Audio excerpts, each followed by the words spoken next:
At my father's retirement party, my mother introduced me to his boss with a tight smile. She said, "This is our other daughter, the one who never amounted to much." The boss stared at me, then at his phone, then back to my mother. "Madam, your daughter's company signs my paycheck." The room went dead quiet. My father turned around slowly. He had worked for me for 3 years without knowing. "My name is Maya, and I am 33 years old. If you have ever been humiliated by the people who should protect you, let me know where you are watching from in the comments below. Hit that like button and subscribe if you believe in taking back your power." Growing up in an affluent African American family in Atlanta, appearances were absolutely everything. My parents, Patricia and Harold, built their entire identity around country club memberships, luxury cars, and church social hierarchies. My older sister, Chloe, was the golden child, perfectly styled and married to Bradley, a wealthy white investment banker who my parents treated like a deity. I was the quiet one, the constant disappointment who spent her time analyzing financial data instead of attending social galas and networking events.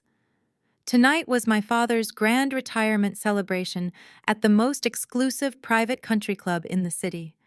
Crystal chandeliers cast a warm golden glow over 200 impeccably dressed guests. Waiters in crisp uniforms carried silver trays of expensive champagne and delicate finger foods. I stood alone near the edge of the massive ballroom wearing a simple black dress I had bought off the rack, trying to remain completely invisible, while my family held court in the center of the room. My isolation did not last long. Chloe spotted me from across the room and glided over with Bradley trailing behind her like a smug shadow. She held a large glass of red wine, her eyes scanning my modest outfit with practiced disdain.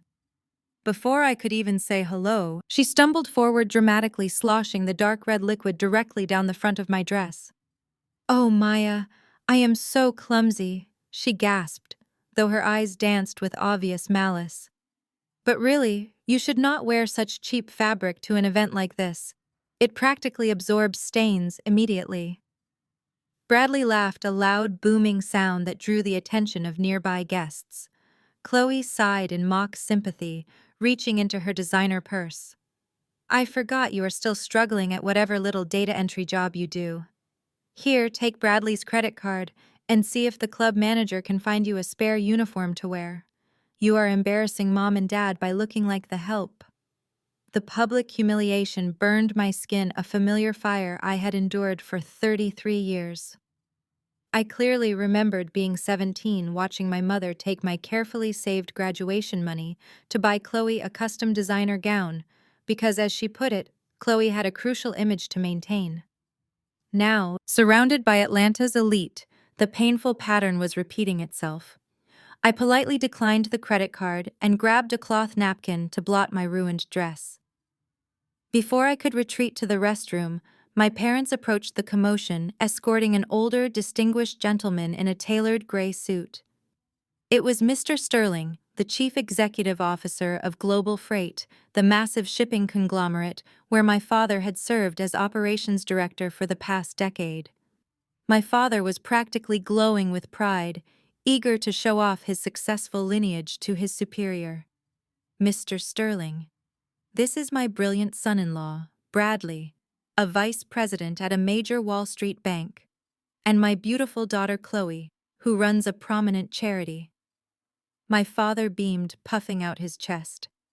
Then his gaze fell on my stained dress, and his proud smile instantly tightened into a grimace of absolute disgust. "And this is our other daughter, Maya." My mother stepped in, quickly leaning toward Mr. Sterling with a conspiratorial whisper that was loud enough for everyone in our immediate circle to hear clearly.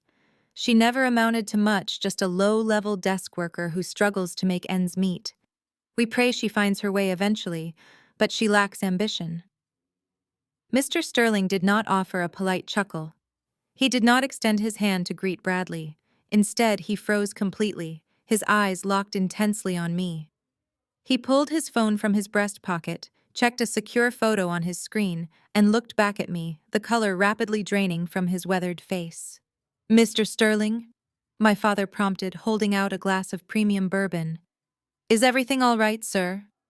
Mr. Sterling slowly pushed the drink away. His voice shook slightly when he spoke, carrying clearly across the suddenly quiet ballroom section. Harold, are you completely out of your mind? That woman is not a low-level desk worker. She is the founder and sole owner of Apex Holdings. She is the supreme shareholder who acquired Global Freight 3 years ago. Your daughter is the one who personally approved your lucrative retirement package today. I work for her. A heavy, suffocating silence fell over the crowd. The champagne flutes stopped clinking. My mother's mouth opened and closed without a sound, her eyes wide with shock. Chloe dropped Bradley's hand, stepping back as if she had been physically struck. My father's face flushed a deep, furious crimson. Instead of apologizing for a lifetime of cruelty and underestimation, his massive, fragile ego snapped entirely. He slammed his fist onto a nearby cocktail table, shattering a glass and spilling drinks everywhere. That is a fabricated lie, he bellowed, pointing a shaking finger directly at my face. You know absolutely nothing about the corporate business world. If you somehow own that company, you will transfer your executive title to Bradley right now because you are utterly incompetent and do not deserve it. I just smiled back, knowing he would lose everything. I let out a sharp laugh that echoed through the silent ballroom. My father stood there with his face flushed red and his finger still pointing at me. I looked at his boss, who was still staring at me in complete shock. I turned back to my father and adjusted the strap of my simple black dress. You do not dictate terms to the person who owns the ground you stand on. I turned on my heel and walked out of the country club. The silence behind me was absolute. I climbed into the back of my waiting car and told my driver to take me home. I knew my family would not simply accept their humiliation. They were greedy and entitled. They would come for my assets as soon as the sun came up. The next morning, sunlight poured through the floor-to-ceiling windows of my penthouse office at Apex Holdings. The view of the Atlanta skyline was breathtaking, but my focus was entirely on the quarterly logistics reports displayed on my monitor. Right at 9 o'clock, the heavy glass doors to my executive suite swung open violently. My assistant protested loudly, but she was shoved aside by my father. He marched into my office like he owned the building. My mother Patricia followed right behind him, looking around the luxurious space with greedy eyes. My older sister Chloe and her husband Bradley walked in last. They looked completely out of place in my corporate sanctuary, but their signature arrogance remained entirely intact. I waved my assistant away and told her to close the doors. Bradley stepped forward and slammed a thick legal document onto my mahogany desk. He smoothed the lapels of his custom-tailored suit and looked down at me with the exact same condescending sneer he had worn since the day he started dating my sister. "Sign it right now, Maya," he commanded in a voice that expected my instant obedience. "It is an ownership transfer contract. You are going to sign over 51% of the voting shares of Apex Holdings to your father and me. You clearly do not know how to run a corporate empire of this magnitude. You got lucky buying out a few struggling logistics firms, but the adults need to take the wheel now. You can stay home and collect a nice little dividend while we manage the real business." My mother crossed her arms and nodded in enthusiastic agreement. "Listen to your brother-in-law, Maya," she scolded harshly. "You have always been in over your head. Give the company to the men before you ruin everything and embarrass this family even further." Chloe stepped up next to her husband and tossed her expensive designer handbag onto one of my leather guest chairs. "Do not be selfish, Maya," Chloe whined. "Bradley knows exactly how to handle massive corporate accounts. You should be grateful he is willing to step in and fix whatever mess you have created behind the scenes. We are a family, and families share their wealth." I did not raise my voice. I did not show an ounce of the anger boiling inside my chest. I calmly picked up the thick transfer contract, weighed it in my hands for a brief moment, and dropped it directly into the heavy-duty paper shredder beside my desk. The machine roared to life, instantly destroying their ridiculous demands. Chloe gasped loudly and clutched Bradley by the arm. My father stepped forward with his fists clenched tightly at his sides. I stood up slowly and leaned across my desk, locking eyes with my father. Our family rule was always strict financial independence, right, Dad? I asked, keeping my tone dangerously even. Or does that rigid rule only apply to the scapegoat of the family? I clearly remember being 18 years old. I sat at our kitchen table and begged you for a measly $5,000 loan to cover my college tuition shortfall. You looked me dead in the eye and told me the family did not have the funds to support my frivolous computer degrees. You told me I needed to learn how to survive in the real world without expecting handouts. Yet the very next morning, I watched you write a check for $30,000 to fund a luxury engagement trip to Paris for Chloe and Bradley. You told me to figure it out myself. So I did exactly that. I built a $1 billion private equity firm from the absolute ground up without a single dime or a single word of encouragement from any of you. My mother scoffed and rolled her eyes. That is ancient history, Maya, she said dismissively. You cannot hold on to childhood grudges forever. This is about protecting our family legacy. Your legacy is built on lies and favoritism. I shot back immediately. I owe this family absolutely nothing. You can all walk out the same doors you just barged through. Bradley did not look angry at my defiance. Instead, he simply smirked and pulled his cell phone from his pocket. He looked incredibly victorious, as if he had anticipated my exact reaction. You really think you hold all the cards here, Maya? He asked while casually tapping the screen of his phone. You seem to forget that I am a senior vice president at Vanguard Investment Bank. We happen to manage the primary credit lines for your top 3 shipping vendors. Or rather, we did manage them. I made a few strategic phone calls this morning before coming here. Your vendor credit lines are officially frozen. No fuel companies will extend you credit. No maintenance teams will service your trucks. Your entire supply chain will completely collapse by tomorrow afternoon unless you sign a new copy of that contract and hand over your company to me right now. You have absolutely no other choice left to make because I always win these high-stakes corporate power games, Maya, understand? I just smiled back, knowing he would lose everything. Bradley stood tall, practically vibrating with the arrogant certainty of a man who had never been told no. He tapped his manicured finger against the mahogany surface of my desk, pointing directly at the space where the shredded contract had just rested. He demanded my assistant reprint the document immediately. He told me I had exactly 5 minutes to sign over my company, or he would make one more phone call and permanently bankrupt my entire supply chain. He actually expected me to drop to my knees and beg. He expected me to cry to apologize for being difficult to surrender the empire I built with my own blood and sweat, just to keep my vendors happy. Chloe sneered from the corner, checking her reflection in her compact mirror. She casually mentioned that if I signed quickly, they might let me keep my penthouse office provided I answered directly to her husband. My mother chimed in, telling me to stop being stubborn and accept that Bradley was the financial savior this family desperately needed. My father stood behind them, arms crossed, nodding like a smug patriarch who had finally put his disobedient daughter in her place. They waited for my capitulation. Instead, I calmly reached across my desk and picked up my phone. I bypassed my personal contacts and dialed a direct, unlisted number. I placed the phone gently on the desk and tapped the speaker icon. Bradley scoffed loudly, asking if I was calling my bank to verify his threat. He boasted that his connections at Vanguard Investment Bank were bulletproof and that no loan officer would dare override his explicit freeze orders. I did not respond to him. I waited for the line to connect. A crisp, authoritative voice answered on the second ring, identifying himself as Agent Miller from the Securities and Exchange Commission Enforcement Division. The smug smirk instantly vanished from Bradley's face. His posture went rigid. Chloe stopped looking in her mirror, her brow furrowing in confusion. My parents exchanged nervous glances, unsure of what was happening.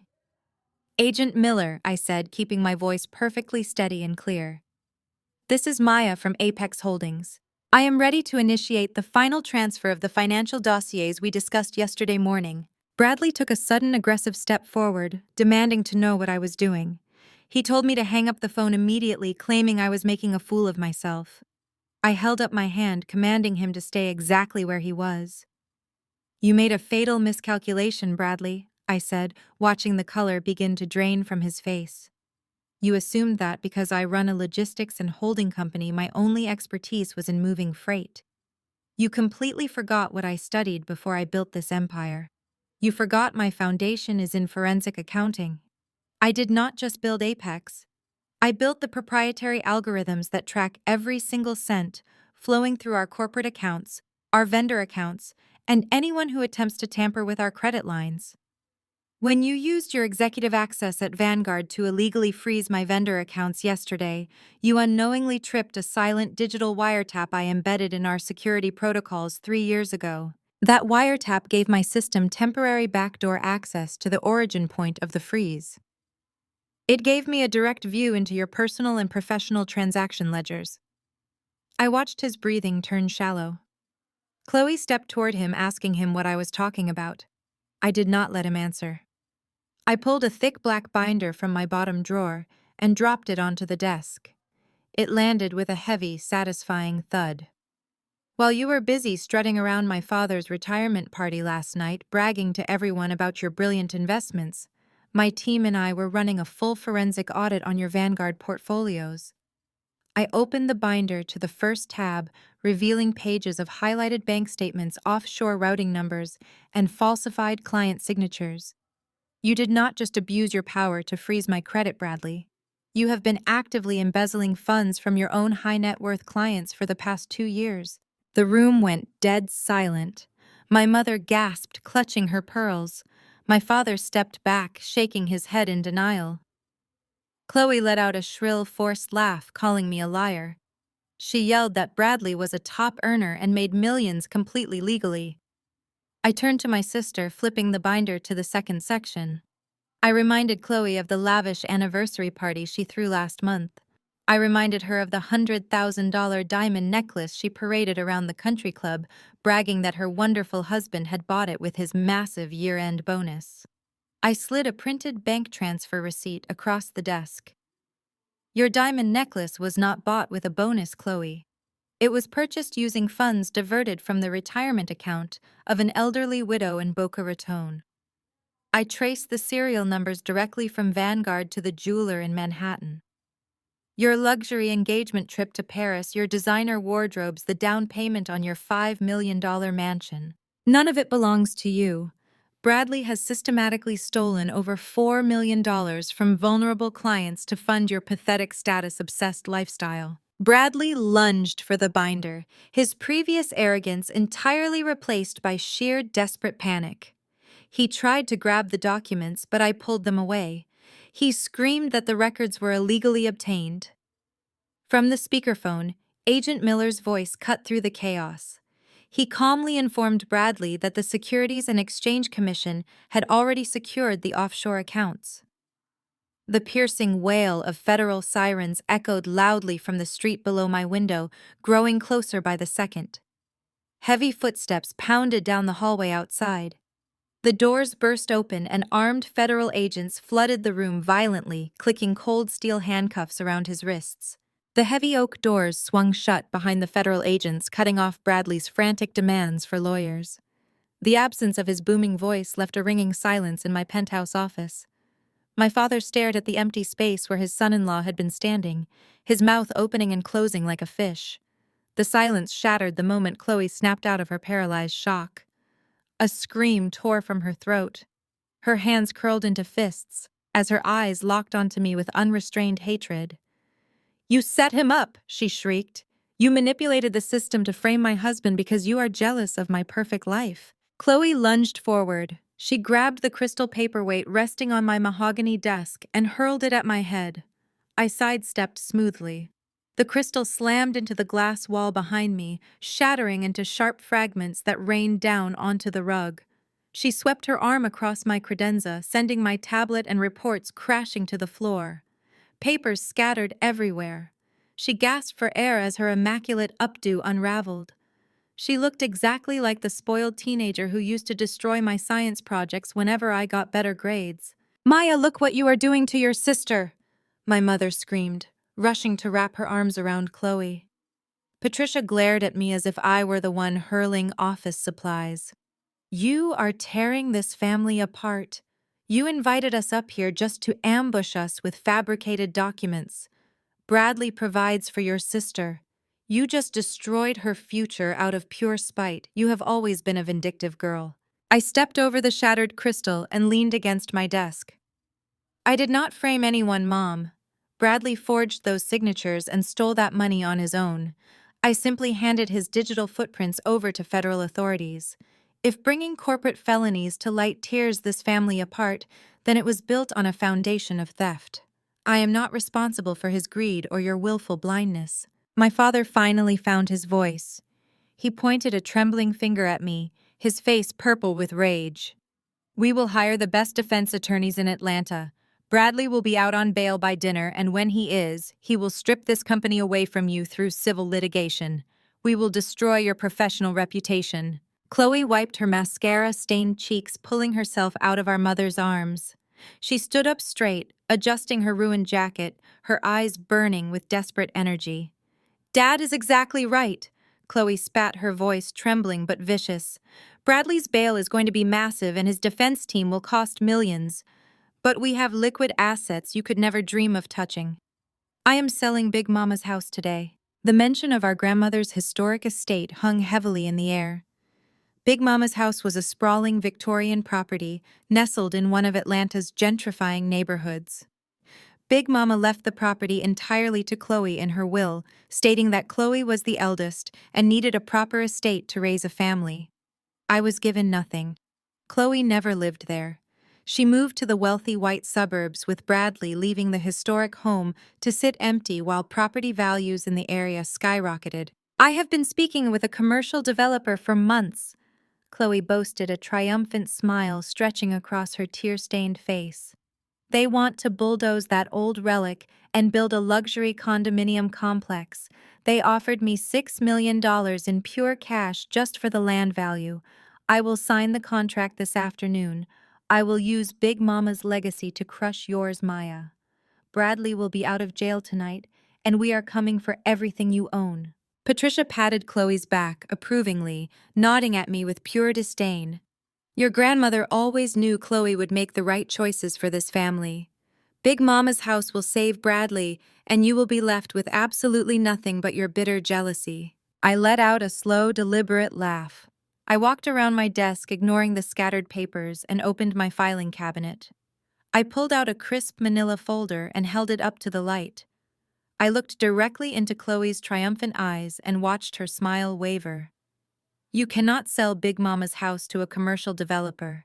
Chloe, I said softly, my voice cutting through the tension like a razor. Why not? She demanded, crossing her arms defensively. It is my property. I hold the deed. It was left directly to me in the will. You did hold the deed. I corrected her, tapping the manila folder against my desk. But you did not just leave that historic house empty.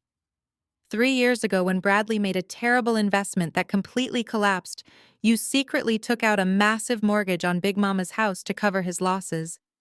You hid it from Mom and Dad because you were terrified of ruining your perfect image.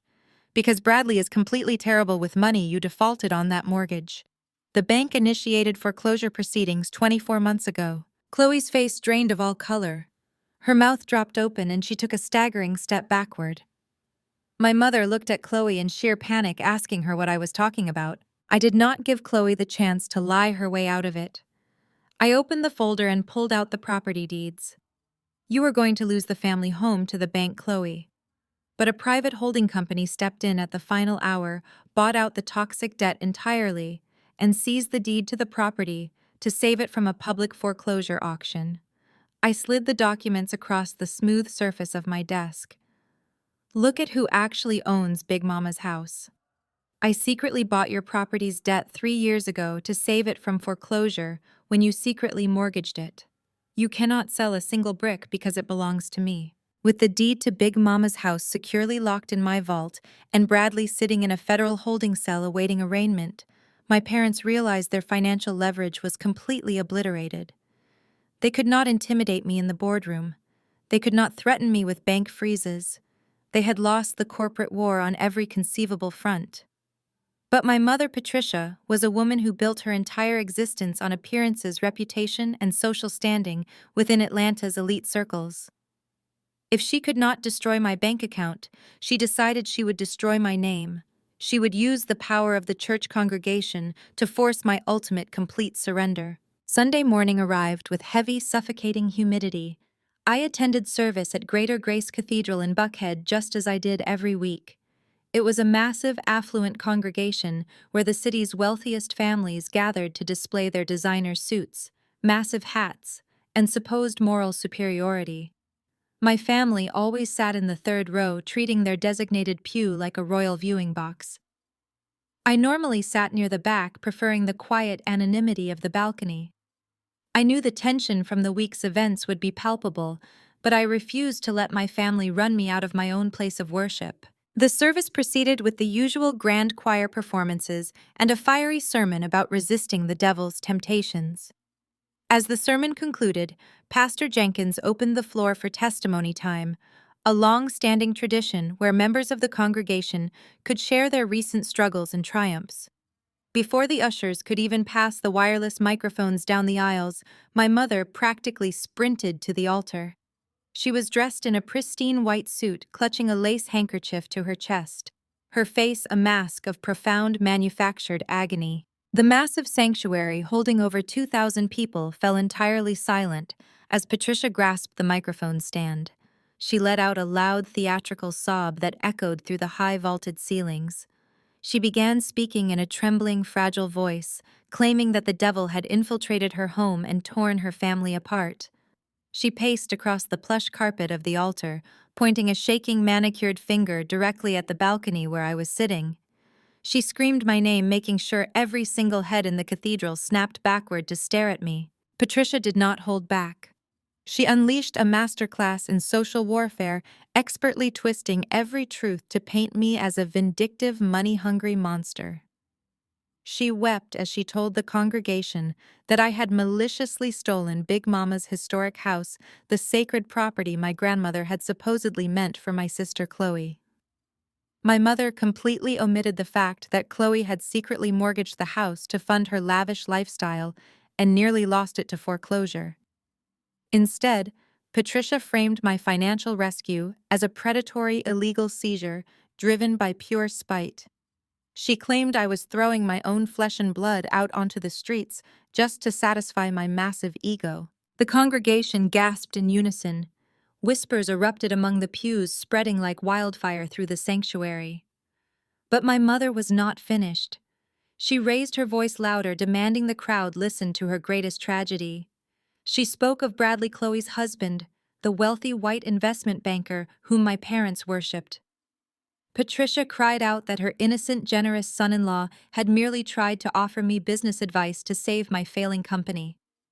She claimed that in my bitter, unadulterated jealousy of Chloe's perfect marriage, I had used my corrupt corporate connections to frame Bradley for financial crimes he never committed. She wailed that I had sent federal agents to arrest an innocent man, leaving her golden child traumatized and alone. It was a stunning display of manipulation. Patricia painted me as the ultimate villain, the wicked, untamed daughter who hated her own family's success so much that she would destroy them all just to feel powerful. She begged the church to pray for my dark, twisted soul. She begged God to remove the hatred from my heart. As she handed the microphone back to an usher and collapsed dramatically into the arms of my father in the front row, the damage was completely done. 2,000 pairs of judgmental eyes turned upward to the balcony, locking onto me with absolute disgust. The silence in the room was heavy and suffocating. The church elders' women, who had known me since I was a little girl in Sunday school, glared at me with open contempt. Ushers shook their heads in severe disapproval. The wealthy socialites whispered behind their programs, completely buying into my mother's fabricated narrative of my intense jealousy and vindictive rage. I sat perfectly still in the wooden pew, my face completely neutral, refusing to shrink under their collective condemnation. Pastor Jenkins stepped up to the acrylic podium, his face pulled into a mask of deep pastoral disappointment. He looked directly up at my seat in the balcony. The organist began playing a soft, mournful melody to set the mood for his impending reprimand. He spoke into the microphone, his voice echoing with absolute authority. Maya, he intoned heavily. The Bible tells us that jealousy is a rot that consumes the bones. You cannot harbor this kind of vicious hatred against your own flesh and blood. You cannot tear down your sister's home and destroy an innocent man's life out of spite. The pastor extended his hand toward the center aisle, gesturing down to the front of the church where my mother was still performing her sobbing routine. He commanded the attention of the entire building, using his spiritual authority to finish the ambush my mother had so carefully orchestrated. He looked at me with severe judgment and issued a demand that left the congregation holding their breath. Maya, I am asking you to step down from that balcony walk, down this aisle, and come down to this altar right now to repent for your jealousy. I stood up slowly, the balcony pew creaking in the silence. I smoothed my black dress and walked toward the stairs. My heels clicked against the hardwood floors as I descended into the center aisle. 2,000 faces watched my march toward the front.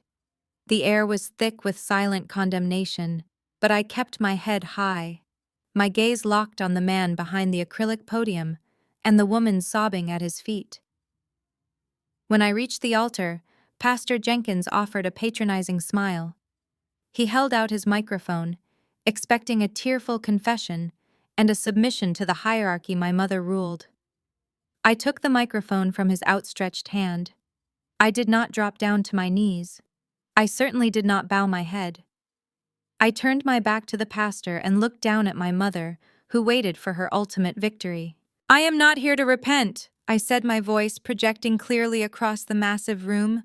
A collective gasp rippled through the congregation. The church elders stiffened in their velvet seats. I looked directly at Patricia, watching her fake tears evaporate into genuine panic. I am here to tell the truth, something this family has avoided for decades. Mom, you stood at this altar and told these people that I am jealous of Chloe. You claimed I am vindictive because I covet her perfect life. But we both know you spent my entire life teaching Chloe she is entitled to everything I earn. My father jumped up from the front pew, his face flushed red with fury, demanding I hand the microphone back. I ignored him entirely, keeping my eyes fixed on my mother. Remember my high school graduation, Mom? I asked, my tone dangerously even. I worked 2 jobs to buy a beautiful white silk dress. I hung it on my closet door, proud that I paid for it myself. The morning of my graduation, Chloe was invited to a mixer at the country club. She had nothing to wear. You walked into my room, took my dress, and handed it to her. You told me to wear an old skirt, because Chloe needed to make a good impression. You taught her that my hard work was just a resource for her to exploit. Patricia scrambled to her feet, her suit trembling as she pointed a manicured finger at my face. How dare you bring up ancient history in the house of the Lord, she shrieked, desperate to regain control of the narrative. You are avoiding the fact that you framed Bradley and stole your sister's inheritance. I am not avoiding anything, I replied smoothly. I reached into the leather portfolio I carried down the aisle. I did not frame Bradley. He is sitting in a federal holding cell right now because he embezzled $4 million from the retirement accounts of elderly investors. And as for Chloe's perfect life, it is nothing but a house of cards built on stolen money. I pulled a thick stack of legal documents from my portfolio and handed the paperwork directly to Pastor Jenkins. He looked down at the documents, his mask slipping into an expression of sheer shock. Those are federal seizure and foreclosure notices, I announced into the microphone, ensuring every single person in the sanctuary heard every word clearly. Chloe's $5 million mansion in the suburbs is currently being seized by the bank and the federal government. The down payment, the mortgage payments, the luxury renovations, all of it was funded entirely by Bradley's stolen money. They do not own that house. They never did. Federal agents are changing the locks on her front door as we speak. The sanctuary erupted. The polite whispers transformed into a chaotic roar of overlapping voices. Wealthy socialites who had just been glaring at me with judgment were now staring at Chloe with absolute horror. The church elders gasped, clutching their Bibles, leaning away from my family's pew as if embezzlement were a contagious disease. Chloe's carefully constructed world shattered in a matter of seconds. She let out a guttural, humiliated wail. Her knees buckled beneath her.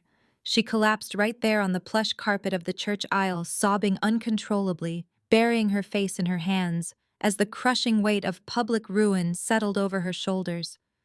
The peers she had spent years trying to impress were now looking down at her with undisguised disgust. My father tried to pull Chloe up from the floor, his face pale and slick with sweat, humiliated beyond belief in front of the city's most powerful families.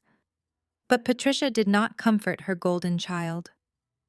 My mother's eyes darted wildly around the sanctuary, watching her pristine social reputation burn to the ground.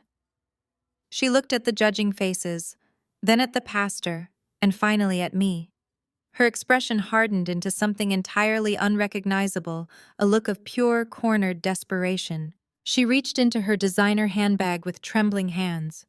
"This is a lie," Patricia screamed, her voice cracking as she fought to overpower the noise of the congregation. "You are trying to distract everyone from your own crimes. You stole Big Mama's house. You manipulated the bank to take what belongs to this family. But you will not get away with it, Maya. You think you hold all the cards, but you do not." Patricia yanked a weathered, yellowed envelope from the depths of her purse. The edges of the paper were frayed and stained with age. She held it high in the air, her hand shaking violently as she waved it toward the pastor and the crowd. She locked eyes with me, a twisted, victorious smile breaking through her panic. "You might have bought the debt, Maya," she shouted, her voice echoing frantically through the church. "But you do not own the land. This is Big Mama's true handwritten final will. It supersedes everything you have, and it proves you have absolutely no legal right to stand on that property." Patricia's hands shook with manic energy as she tore open the brittle flap of the yellowed envelope. She pulled out a single sheet of heavy parchment covered in faded ink. The congregation leaned forward, practically holding their breath as my mother smoothed the deep creases. She shot me a look of pure venom before holding the paper up to the microphone. "This is the true handwritten final testament of your grandmother," Patricia announced, her voice echoing through the massive sanctuary. "She wrote this in secret just weeks before she passed away, because she could no longer bear the heavy weight of this family's darkest sin." My father Harold wiped the sweat from his forehead and stepped up beside her, placing a supportive hand on her shoulder. "Read it, Patricia," he commanded loudly. "Let everyone hear the true story about this deceitful girl." Patricia cleared her throat and began to read aloud. "I, Margaret Adams, being of sound mind, do hereby revoke all previous wills and testaments. I leave the entirety of my estate, including the historic family home, solely to my true legitimate granddaughter, Chloe." Patricia paused, letting the harsh words hang in the heavy, humid air of the church. She looked directly at me. "As for the child known as Maya, she receives absolutely nothing from this family." Patricia read, raising her voice to a fever pitch. "She is not an Adams by blood. She is the product of an illicit affair, a bastard child born of utter deception. Therefore, she possesses zero legal or moral rights to my estate, my legacy, or our respected family name." A collective gasp ripped through the cathedral. Several elderly women in the front pews clutched their chests in sheer horror. The choir director actually dropped his sheet music onto the floor. I stood completely still at the altar, absorbing the staggering audacity of her lie. My grandmother had loved me fiercely. She had been the only person in this toxic family who ever recognized my worth, even if she did leave the house to Chloe out of outdated traditionalism. But the document Patricia held was a masterful forgery crafted to destroy my credibility and steal back the upper hand in a war they were losing. "You are not one of us, Maya," Patricia shrieked into the microphone, feeding off the congregation's shocked, buzzing energy. "You never were. You are an interloper, a parasite who infiltrated our home and fed off our hard-earned resources. You claim you built your little logistics empire on your own, but we all know the dark truth now." My mother continued, her eyes wide with manufactured righteous fury. "You siphoned family funds for years. You stole money that belonged to Chloe and Bradley to start Apex Holdings. Everything you own was built on stolen family wealth that never rightfully belonged to you. She pointed the rolled-up parchment directly at my face, her acrylic nails shaking. I demand that you surrender all your assets immediately. You will sign over the deed to Big Mama's house today, and you will transfer total control of Apex Holdings to your father as basic restitution for your lifetime of theft and deception. If you do not comply right now, we will destroy you in civil court, and you will spend the rest of your pathetic life rotting in a prison cell right next to your precious brother-in-law. The church erupted into a loud chorus of judgmental murmurs and whispered condemnations. Pastor Jenkins stepped backward, physically distancing himself from me, as if my supposed illegitimacy were a highly contagious disease. He looked upon me with deep theatrical sorrow. I did not flinch under the heavy weight of their collective stares. I did not scream or throw a violent tantrum like Chloe had done in my office just days prior. I simply stared at my mother, marveling at the absolute depths of her depravity. "You are holding a forged document, Mom," I said, my voice steady, cold, and projecting clearly without the aid of a microphone. "And you are currently committing perjury and fraud in front of 1,000 silent witnesses." My father snatched the microphone from her hand, his face purple with desperate triumph. "It is not a forgery," Harold bellowed, his voice booming over the speakers. "It is the absolute legal truth, and we are enforcing it right now to take back what is ours." Harold grabbed the document from Patricia and stormed down the long center aisle, shoving past the stunned ushers who tried to offer him assistance. He did not wait for the Sunday service to officially end. He marched straight out the heavy oak doors of the cathedral, a man on a desperate mission. I knew exactly where my father was going in such a ridiculous, frantic rush. Harold had deep, entrenched connections in the local judicial system.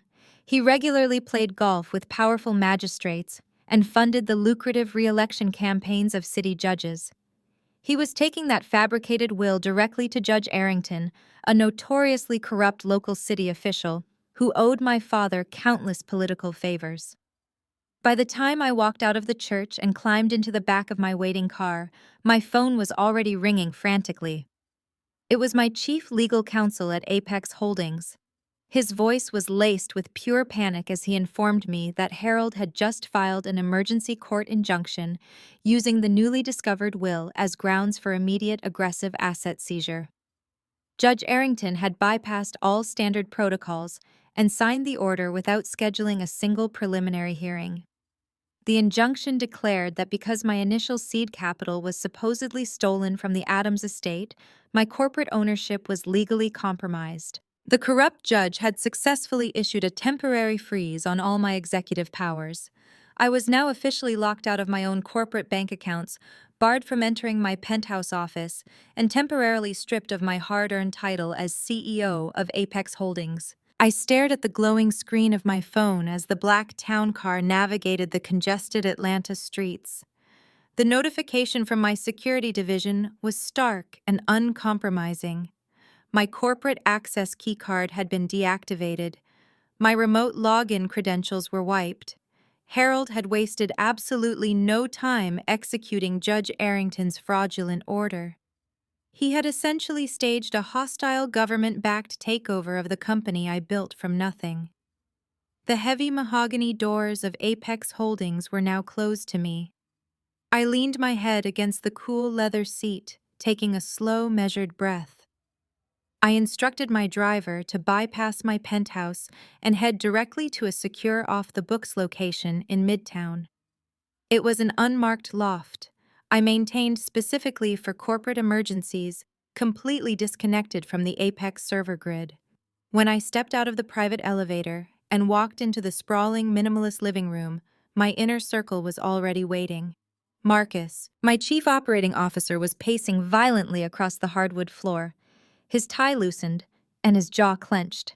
David, my top legal counsel, was furiously typing on 2 different laptops, simultaneously, his face a mask of concentrated rage. They both stopped the moment I walked through the door. David slammed his laptop shut and marched toward me, waving a printed copy of the injunction. "This is a complete bastardization of the legal system," David shouted, his voice echoing off the high concrete ceilings. Arrington did not even review the financial bylaws. He rubber-stamped a fabricated will to freeze a multi-billion-dollar logistics firm. We have an emergency appeal drafted. We are going straight to the federal appellate court. We can have this injunction overturned by midnight, and I will personally see to it that Arrington is disbarred for judicial misconduct. Marcus stepped up right beside him, his arms crossed tightly over his chest. I have private security teams ready to clear the building. Marcus added, his tone lethal. We lock down the physical servers, isolate the financial departments, and freeze every single operational account. Harold thinks he can just walk into your office and sit in your chair. We need to shut him down right now before he touches a single file. We hit them with everything we have.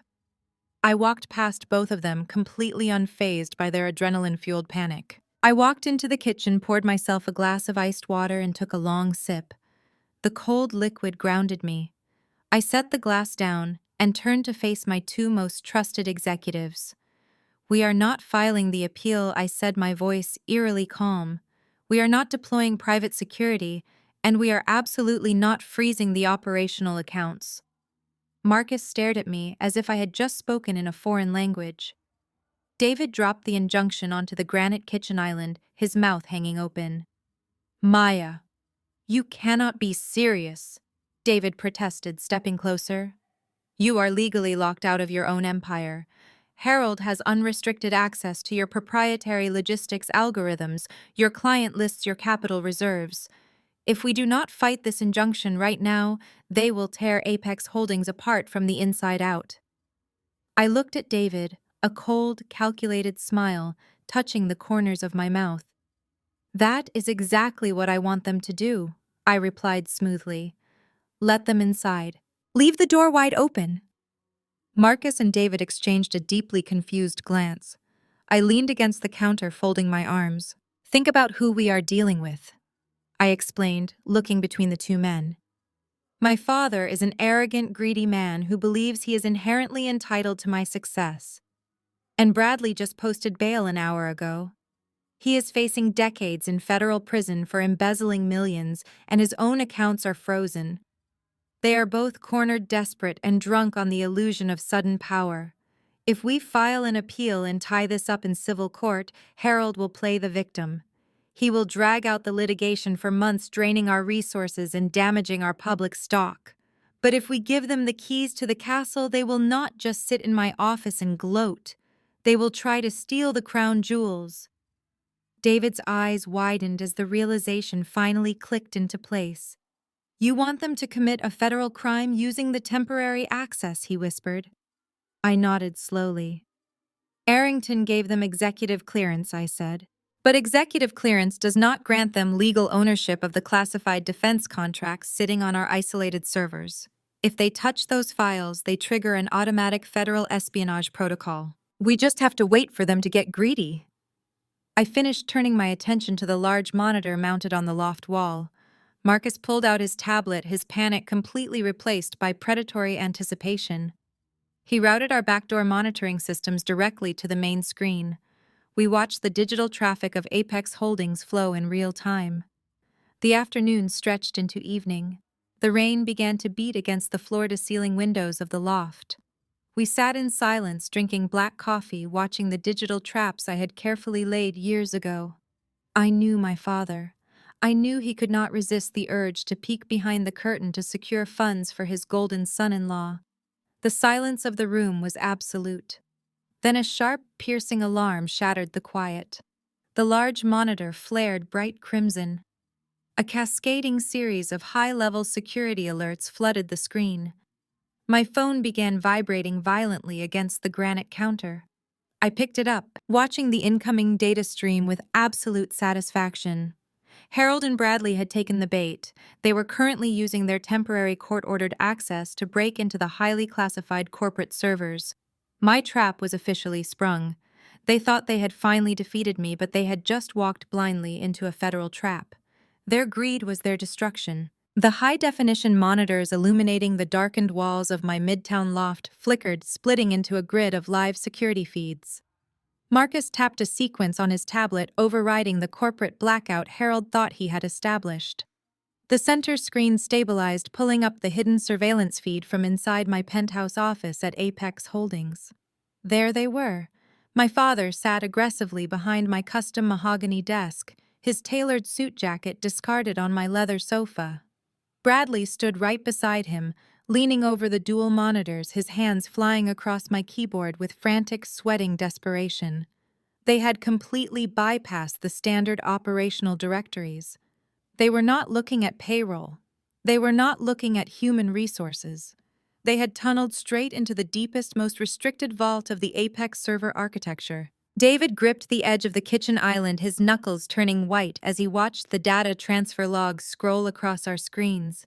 They are accessing the global freight division, David said, his voice dropping to a harsh whisper.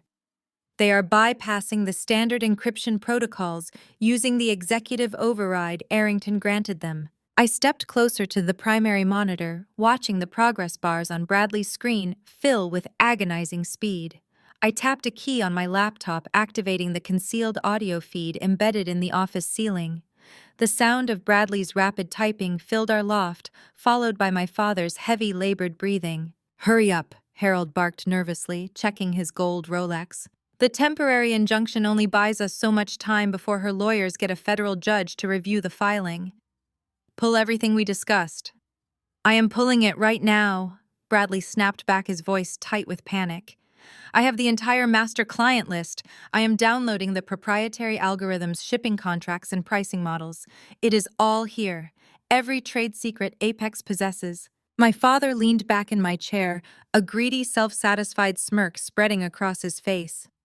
"Good. Package it all into an encrypted drive. Arthur Vance is waiting for my call." Hearing that name sent a ripple of absolute clarity through the loft. Arthur Vance was the chief executive officer of Titan Logistics. Titan was my largest, most aggressive market rival, a corporate monolith that had spent 5 years trying to crush Apex Holdings into bankruptcy. Arthur had attempted to buy me out, and I had humiliated him in the boardroom. "Once we hand this data over to Arthur, Titan will have everything they need to completely dismantle Apex," Harold boasted, his voice echoing through the hidden microphone.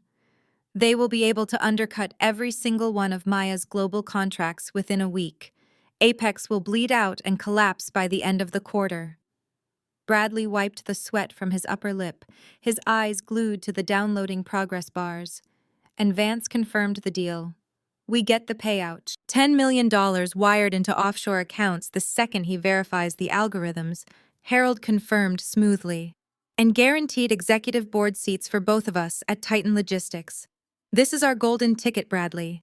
That arrogant girl thought she could throw us out onto the street. She thought she could take away my legacy and put you in federal prison. But with this money, we can buy the best defense attorneys in the country to beat your embezzlement charges. And I will finally get the industry respect I have always deserved." I watched my father revel in his perceived victory. He was completely willing to commit corporate espionage and destroy his own daughter's life's work just to stroke his fragile ego. He did not care about the employees at Apex who would lose their jobs. He only cared about the payout. On the secondary monitor, the data transfer volume spiked. The progress bars on the security feed turned from yellow to a bright flashing red. The files they were pulling were massive, containing decades of classified logistics infrastructure. Marcus could not handle the tension. He slammed his hand on the kitchen counter, his face pale with legitimate terror. "Maya, they are pulling the core architecture," Marcus warned, his voice rising in panic. "If Titan Logistics gets their hands on our predictive pricing models, we are dead. They will map our entire global strategy. We will lose every major shipping client we have. I am shutting it down." Marcus reached for his tablet, his finger hovering over the emergency kill switch protocol. With a single tap, he could sever the connection lock, down the servers, and plunge the penthouse into a digital blackout. "Stop!" I commanded, my voice slicing through the room like a physical blade. Marcus froze, staring at me in total disbelief. "Maya, they are literally stealing the company," he argued, his hand shaking over the screen. "We have the footage, we have the audio, we have enough evidence to prove they are violating the court injunction. We have to cut the hard line right now before the download finishes." I stepped directly in front of him, my eyes locked onto his, conveying absolute unyielding authority. Take your hand off that tablet, Marcus. But Maya. I said, take your hand off the tablet. I repeated, my tone dropping to a dangerous, icy register. You are looking at a theft. I am looking at a trap.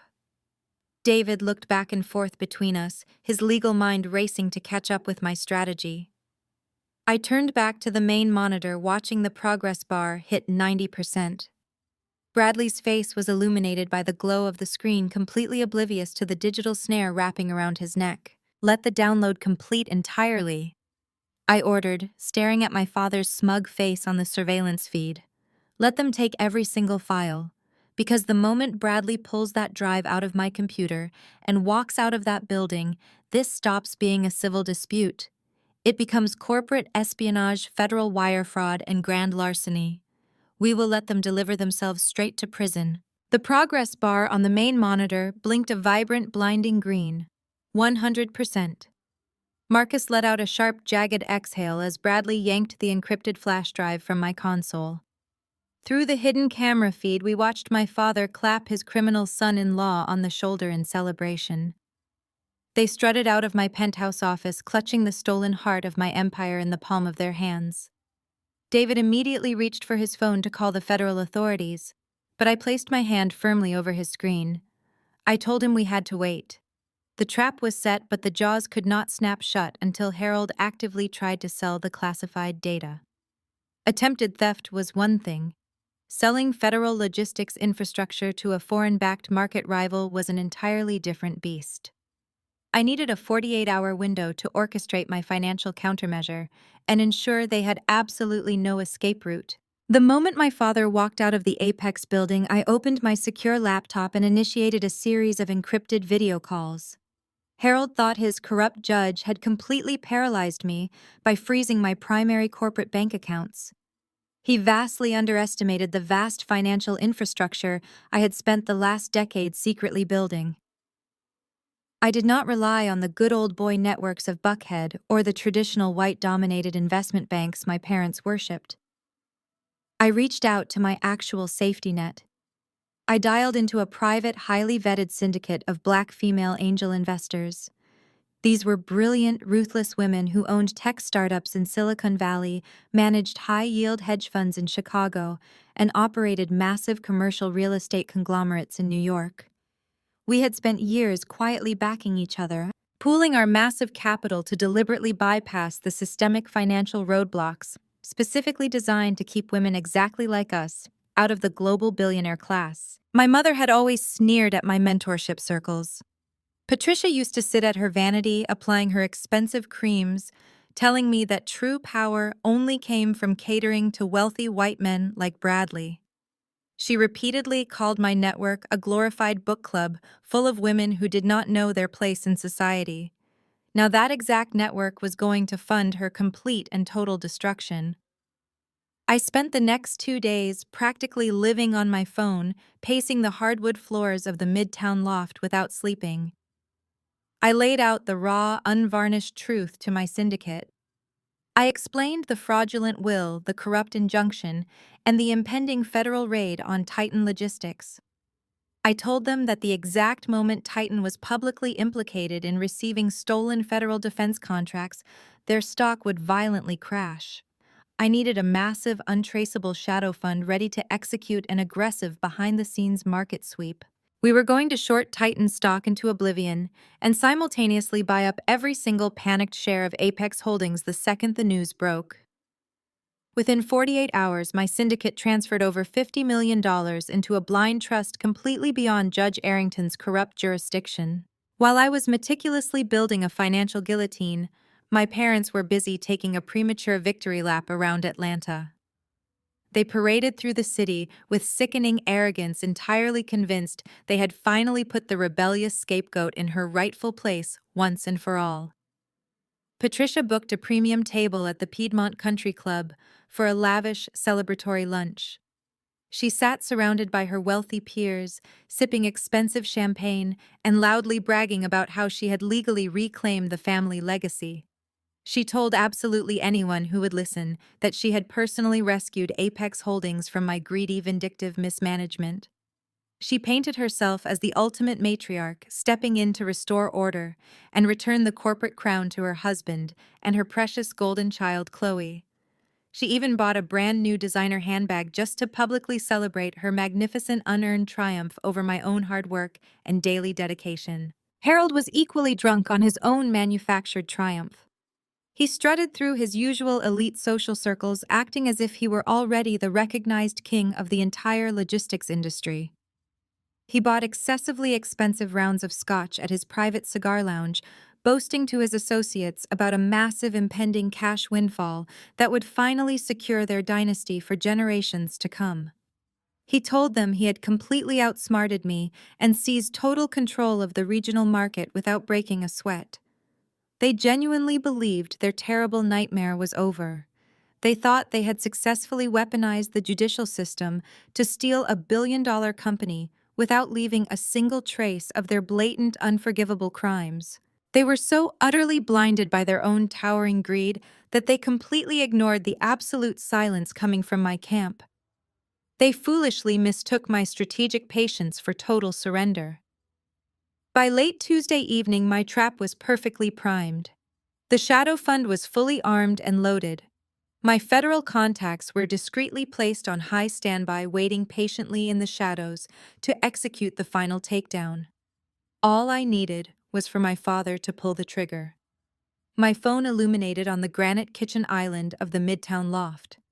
It was an urgent alert from an embedded tracking code I had secretly attached to the downloaded files. Marcus leaned over my shoulder, reading the intercepted metadata scrolling rapidly across the high-definition screen.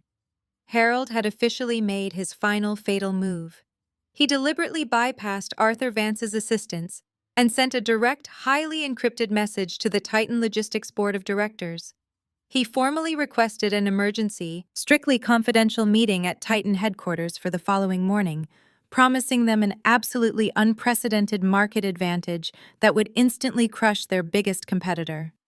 The message boldly outlined his offer to illegally sell the complete, totally unredacted, highly classified proprietary data of Apex Holdings for a flat guaranteed fee of exactly $15 million in completely untraceable cold hard cash. The following morning arrived with oppressive humidity that clung to the tall marble pillars of the Fulton County Probate Court. My father and Bradley had scheduled their meeting with Titan Logistics for high noon, leaving them just enough time to attend this emergency probate hearing at 9. They wanted to officially cement their control over Big Mama's estate before cashing in their stolen $15 million lottery ticket. I sat at the defendant's table next to David, my posture completely rigid, staring straight ahead at the polished wooden bench. Across the aisle, my family had arranged themselves into a pathetic, highly calculated tableau of manufactured grief. Patricia was the star of the show. She wore a tailored black dress that was expensive but appropriately subdued, dabbing at her dry eyes with a lace handkerchief. She played the part of the deeply wounded matriarch with sickening perfection. Harold sat beside her with his arm draped around her shoulders, offering soft, reassuring whispers while discreetly checking his gold Rolex. He was entirely focused on the millions waiting for him across town. Bradley slouched in the row behind them, vibrating with a nervous, arrogant energy already spending the Titan payout in his head. Watching my mother perform her theatrical sorrow made my stomach churn with revulsion. She had despised Big Mama. Patricia had spent her entire adult life resenting the older woman's wealth and unapologetic authority. My mother only cared about the aesthetic of power, the designer labels, and the social leverage. She possessed absolutely no understanding of the relentless grinding work required to actually build that wealth. My mind drifted away from the echoing sounds of the courtroom, pulling me back to a rainy Tuesday afternoon 2 decades ago. I was 12 years old, sitting beside Big Mama at her massive oak dining table. While Patricia was out spending thousands on cosmetic treatments, Big Mama was deliberately dropping heavy financial ledgers directly in front of me. She did not teach me how to bake or sew, or properly host a dinner party. She taught me how to read balance sheets, how to track profit margins, and how to spot a fraudulent expense report. She would point her arthritic finger at the columns of black ink and tell me that numbers possessed a pure, undeniable honesty. "Numbers do not lie, Maya," she would say, her voice thick with southern grit. "People lie. People will smile in your face while picking your pocket. You learn to read the money, and you will always know exactly who is holding the knife." Big Mama knew exactly who her son and daughter-in-law were. She knew Harold was weak and Patricia was greedy. That was precisely why she had entrusted her entire legacy to me. Judge Arrington entered the courtroom, his robes billowing as he took his seat at the bench. He offered a swift, highly inappropriate nod of solidarity toward my father. The corruption was so blatant it was breathing in the room. Arrington banged his gavel and invited my family's legal counsel to present the revised testament. Their lawyer, a slick suit funded entirely by Harold's unauthorized access to my corporate accounts, stood up and began reading the fabricated document. He painted a ridiculous, insulting narrative. He claimed that in her final days, Big Mama had experienced a sudden, miraculous change of heart. He stated she had realized the grave error of dividing the family and had decided to consolidate her entire estate under Harold's supreme executive control. Patricia was called to the stand to verify this absolute fiction. She placed her hand over her heart, her voice trembling with weaponized fragility. She told the judge that Big Mama had wept in her arms, confessing that Maya was simply too aggressive, too emotionally unstable to manage such a heavy burden. Patricia claimed Big Mama wanted peace and that handing the empire to Harold was her final dying wish. It was a flawless, revolting performance designed to legally lock me out of my own inheritance forever. Harold smirked at me from the plaintiff table, convinced the gavel was about to fall in his favor. He leaned back in his chair, stretching his legs, tasting the Titan Logistics money. He thought he had successfully buried me. I remained absolutely silent, my face a mask of cold carved stone. I simply turned my head and gave David a single microscopic nod. David stood up, buttoning his suit jacket with deliberate, agonizing slowness. He did not yell. He did not object to Patricia's laughable perjury. He simply walked to the center of the aisle and addressed the bench. "Your Honor," David said, his voice ringing with lethal clarity. "The defense recognizes the profound emotional weight of Mrs. Wilson's testimony. However, before this court makes any permanent rulings regarding the estate, we have an obligation to present a piece of superseding evidence. We call our first and only witness to the stand." Judge Arrington frowned, his corrupt complacency disrupted. "There are no other witnesses listed on this docket, Counselor." David offered a sharp, predatory smile. "We are filing an emergency addendum, Your Honor. I call Mr. Harrison Vance to the stand." The heavy wooden doors at the back of the courtroom swung open with a loud, resounding crack. Patricia gasped, her hand flying to her throat, her manufactured tears instantly vanishing. Harold sat bolt upright, his face draining of all color. Harrison Vance was not just any lawyer. He was Big Mama's original, highly secretive estate attorney, a man Harold firmly believed was safely retired and living in Europe. Harrison walked down the center aisle, his posture rigid and unyielding. In his right hand, he carried a sealed, tamper-proof evidence bag. Inside that bag was a sleek silver digital drive. He approached the stand, locking eyes directly with my terrified father. "I bring a legally binding time-stamped video confession," Harrison announced, his voice echoing like thunder. "Recorded by the deceased exactly 48 hours before her passing." Judge Arrington stared at the silver drive, his face flushed with uncomfortable heat. He looked toward Harold, desperately seeking a legal loophole, but the courtroom gallery was already buzzing. With local reporters sitting in the back row, Arrington had no choice but to admit the evidence. He gestured for the court bailiff to assist Harrison Vance. The elderly attorney moved with deliberate precision, plugging the drive into the audio-visual system. A heavy, suffocating silence fell over the room as the two large monitors flickered to life. The screen brightened, revealing the familiar interior of Big Mama's private study.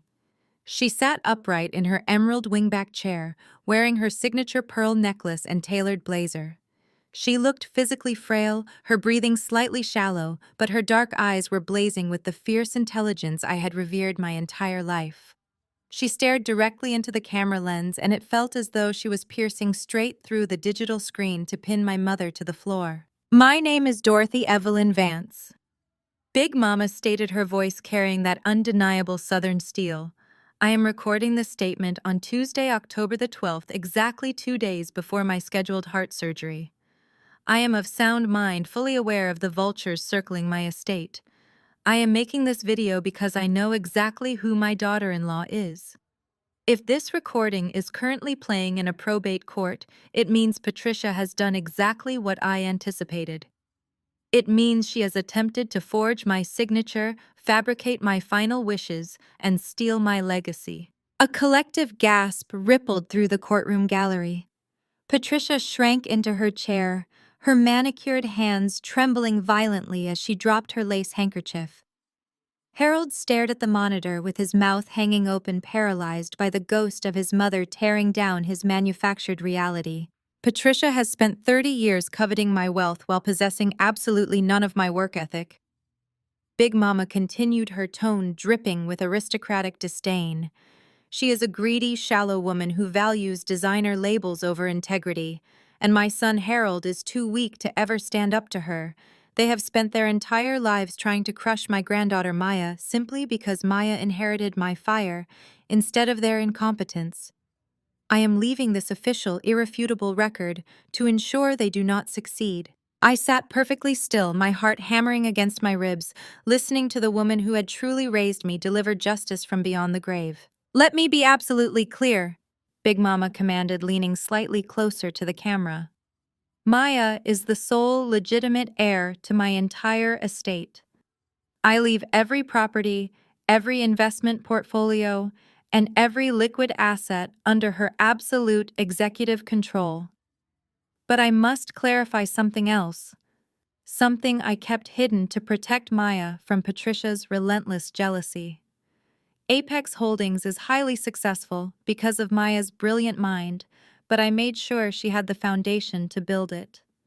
10 years ago, I secretly liquidated my private collection of antique jewelry. I sold the vintage diamonds and emerald brooches Patricia spent decades begging me to inherit. I took that cash and gave it to Maya as the initial seed money to launch Apex Holdings." Patricia let out a strangled noise, her face turning a sickly shade of gray. The jewels she desperately hunted for after the funeral had been converted into the very empire she was trying to steal. The poetic justice was absolute. "Maya earned that money," Big Mama declared proudly. "I taught her how to read the ledgers. I taught her to recognize a fraudulent margin. I knew she would build an empire, and I was right. Therefore, let the court record show my final unbreakable decree. Patricia, Harold, and their daughter Chloe are explicitly forbidden from claiming a single dime of my estate. They are not to touch a solitary penny. I disinherit them completely, totally, and permanently. They have taken enough from this family. Their free ride ends today." The screen faded to black. The heavy silence in the courtroom was absolute, ringing with the undeniable truth of Big Mama's final words. Harrison Vance stood at the podium, turning to face Judge Arrington with an expression of legal triumph. "Your Honor," Harrison said smoothly, "along with this video, I have submitted the certified original will signed by Dorothy Vance, witnessed by 2 independent medical professionals, and filed securely in my private vault. The document submitted by the plaintiffs today is a complete fraudulent fabrication." Judge Arrington swallowed, hard sweat beading on his forehead. He looked at the reporters typing on their phones in the back row. He knew they were watching. He knew any attempt to side with Harold now would result in an immediate judicial investigation into his own corrupt practices. Arrington had to save himself, and that meant throwing my parents directly to the wolves. The gavel slammed down with a deafening crack. "The court recognizes the superseding evidence presented by Mr. Vance Arrington," announced his voice tight. "The previous document submitted by the plaintiffs is hereby stricken from the record entirely. I am ruling immediately in favor of the defense. Maya Vance is the sole executor and heir to the estate." Patricia jumped up her chair, scraping loudly against the floor. You cannot do this, she shrieked, pointing a shaking finger at me. That video is fake. She manipulated that old woman. Judge Arrington banged his gavel repeatedly, his face flushing dark red. Sit down and remain silent, Mrs. Vance, he barked. This court does not tolerate outbursts, and you are in incredibly serious trouble. Bailiffs, secure the doors. Two heavily armed court officers stepped in front of the wooden exit doors, blocking any chance of escape. Harold stood up, grabbing Patricia's arm, his eyes darting frantically. I am ordering an immediate investigation into Patricia and Harold Vance. I am directing the district attorney to open a criminal inquiry regarding felony forgery and perjury. The chaotic uproar inside the courtroom was deafening. Reporters aimed their cameras directly at my family as the reality of Judge Arrington's order set in. Patricia let out a shrill, piercing shriek as two armed court officers stepped away from the doors and moved purposefully toward her. She reached her manicured hands out toward my father, begging him to fix this catastrophic humiliation. But Harold did exactly what a weak man does when trapped in a corner. He abandoned her without a single second thought.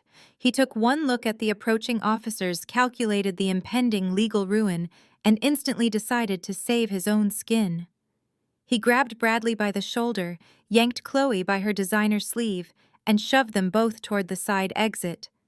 His only focus was the silver encrypted drive burning a hole in his suit pocket. They burst through the heavy side doors of the courthouse, sprinting down the steps into the suffocating Atlanta humidity. Bradley was pale, his hands shaking as he unlocked their parked luxury vehicle. He knew his embezzlement trial was approaching, and without high-priced defense attorneys, he was facing decades behind bars. Harold shoved them both into the back of the car and took the driver's seat. He peeled out of the parking garage, his tires screeching as he merged recklessly onto the highway. The desperation inside the vehicle was a toxic mixture of panic and unearned arrogance. Harold gripped the steering wheel, his eyes darting frantically between the road and the mirror. "Stop crying," Chloe Harold snapped. "We are not finished yet. Patricia will have to sit in a holding cell for a few hours, but we are going to fix this. We still possess the ultimate leverage. I have the entire Apex Holdings operational database sitting right here in my pocket. Arthur Vance is waiting for us at Titan Logistics headquarters right now. We walk in there, hand over the proprietary algorithms, and walk out with $15 million in untraceable offshore cash. We can pay Patricia's bail by dinner, hire the best defense firm for Bradley, and relocate. Maya won the battle, but we are about to win the war." Bradley nodded aggressively, wiping the sweat from his forehead. "The Titan executives know how valuable this data is." Bradley agreed, his voice tight with anxious greed. "Without the estate, we have no access to Apex funds. But Titan is desperate to crush Maya. They have spent 5 years losing contracts to her. They will pay the $15 million without hesitation and give us the board seats we demanded. We will still be industry royalty." The towering glass monolith of Titan Logistics headquarters loomed ahead, a massive corporate fortress, casting a shadow over the business district. Harold bypassed the visitor parking, leaving his vehicle parked in the executive drop-off zone. He marched through the pristine lobby with the swagger of a conquering king, completely ignoring the security desk. Bradley and Chloe flanked him, feeding off his manufactured confidence. They stepped into the private elevator, riding it to the top-floor boardroom. When the steel doors opened, Harold did not wait for an invitation. He pushed past the assistant and kicked open the double doors of the main conference room. 3 senior Titan executives were seated around a massive custom-built glass table. The lead executive, a sharp-featured man named Sterling, raised an eyebrow at their entrance. Harold marched to the head of the table, pulling the silver encrypted drive from his pocket and slamming it down onto the glass surface. "We are skipping the pleasantries," Harold declared, leaning over the table to establish dominance. "You know who I am, and you know what is sitting on this drive. This is the complete master client list, predictive pricing models, and proprietary shipping algorithms for Apex Holdings. This is your golden ticket to completely dismantle my daughter's empire and absorb her market share. I want the $15 million wired into the offshore accounts I provided, and I want the contracts for our board seats signed now." Sterling exchanged a quiet, calculated look with the other two executives. He gestured toward Bradley. Bradley practically lunged across the room, snatching the drive and plugging it into the boardroom presentation laptop. He bypassed the firewalls and pulled up a sample of the stolen logistics data. The Titan executives leaned forward, their eyes scanning the highly classified shipping routes projecting onto the wall monitor. The silence was thick with predatory anticipation. Sterling scrolled through the directories, nodding slowly in absolute satisfaction. The data is flawless. Sterling admitted, a cold smile touching his lips. This is a comprehensive roadmap to bankrupting Apex Holdings. You have delivered exactly what you promised Harold. The value of these algorithms is undeniable. Harold crossed his arms over his chest, a victorious smirk spreading across his face. Then execute the wire transfer, Harold demanded, tapping his foot impatiently against the carpet. I have pressing legal matters to attend to, and I want my money right now. Sterling leaned back in his leather chair, steepling his fingers together. He looked at Harold with a mixture of amusement and utter disdain. We would love to authorize the $15 million acquisition immediately. Sterling said, his voice eerily calm. The funds are available and the board seats are drafted. However, corporate protocol dictates that any discretionary expenditure over $10 million requires a specific mandatory signature. Harold frowned. Then get Arthur Vance in here to sign it, he barked. Arthur Vance no longer holds authorization authority, Sterling replied smoothly, his smile widening into something truly dangerous. Titan Logistics underwent a massive hostile financial takeover 48 hours ago. An anonymous syndicate bought up every single available share on the open market, completely dissolving our previous leadership structure. We cannot authorize a $15 million cash payout without the explicit, physical signature of our brand new supreme shareholder, who acquired the absolute majority ownership stake in this entire company yesterday afternoon. Harold slammed his fist onto the glass table, rattling the crystal water glasses arranged in the center. He did not care about corporate protocol or anonymous syndicates. He only cared about the $15 million separating him from absolute ruin. Then go get him, Harold barked, his face flushing a dangerous volatile crimson. Get this supreme shareholder in here right now. I do not have time for middle management stalling tactics. We are offering you the keys to the regional logistics kingdom. If your new boss possesses a single shred of business acumen, he will sign that authorization form immediately. Bring him in, or we walk out of that door and take this proprietary data directly to your biggest competitor. Bradley shifted nervously from foot to foot, wiping a fresh bead of sweat from his upper lip. We are on a very tight schedule here, Sterling Bradley added, his voice pitching higher than usual. My mother-in-law is currently dealing with a sensitive legal misunderstanding across town. We need those funds wired into our offshore accounts within the hour. Chloe crossed her arms, rolling her eyes with deep, exaggerated annoyance. This is ridiculous, she huffed, glaring at the Titan executives. Do you people even know who my father is? He is the rightful owner of Apex Holdings. You should be rolling out the red carpet for us, not making us jump through bureaucratic hoops for a measly $15 million. Sterling did not flinch at their empty threats. He simply adjusted his silk tie and offered a thin, razor-sharp smile. He pressed a silver button on the intercom console embedded in the conference table. You may send the supreme shareholder in now, Sterling said, his tone utterly devoid of any respect for the three desperate criminals standing in front of him. Harold straightened his suit jacket, puffing out his chest, fully preparing to bully whatever arrogant tech billionaire walked through those doors. He expected an old wealthy white man from Silicon Valley or a ruthless hedge fund manager from New York. He expected someone exactly like himself, someone who spoke the language of greed and understood the raw transactional value of stolen corporate secrets. The heavy mahogany doors at the back of the boardroom swung open. The rhythmic, purposeful click of heels echoed against the polished hardwood floor. Harold turned his head, his demanding scowl locked into place, ready to negotiate his treason. The blood instantly drained from his face, leaving him looking like a hollow, terrified ghost. Bradley let out a strangled, suffocating gasp, taking 2 rapid steps backward until his spine hit the panoramic glass window. Chloe dropped her designer handbag, the expensive leather slapping loudly against the floorboards. I walked into the Titan Logistics boardroom, moving with the cold, lethal precision of an apex predator. I wore a tailored crimson suit that radiated absolute power. My head held high, my gaze locked directly onto the trembling figure of my father. I was not alone. I was flanked by David, my lead corporate attorney Marcus, my cybersecurity chief, and two towering security guards who immediately moved to block the exits. Harold's mouth opened and closed repeatedly, completely devoid of sound. His eyes darted frantically around the room, searching for an explanation, a punchline, an escape route that simply did not exist.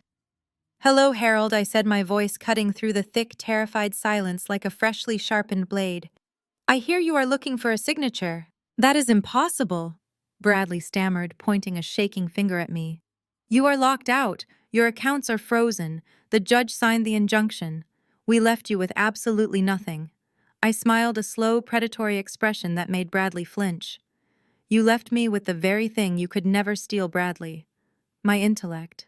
I walked deliberately toward the head of the table.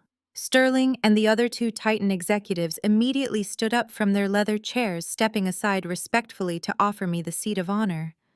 I did not sit.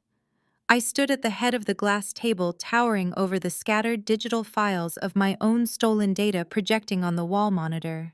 Maya Harold finally choked out his voice, a pathetic, wavering whisper. "What are you doing here? You do not own Titan. You cannot possibly own Titan. You are a little girl playing at business. You do not have the capital.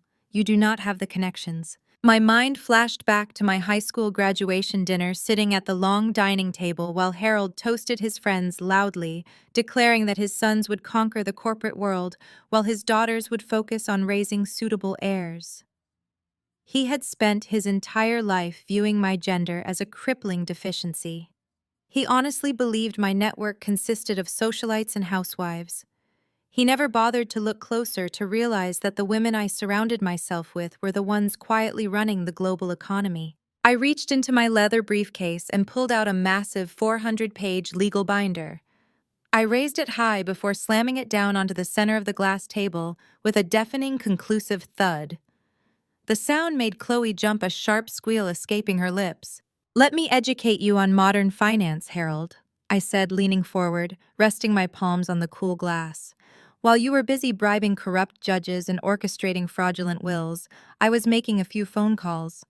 I reached out to my private syndicate, a collective of 30 brilliant, ruthless women who control high-yield hedge funds, aggressive venture capital firms, and massive real estate conglomerates.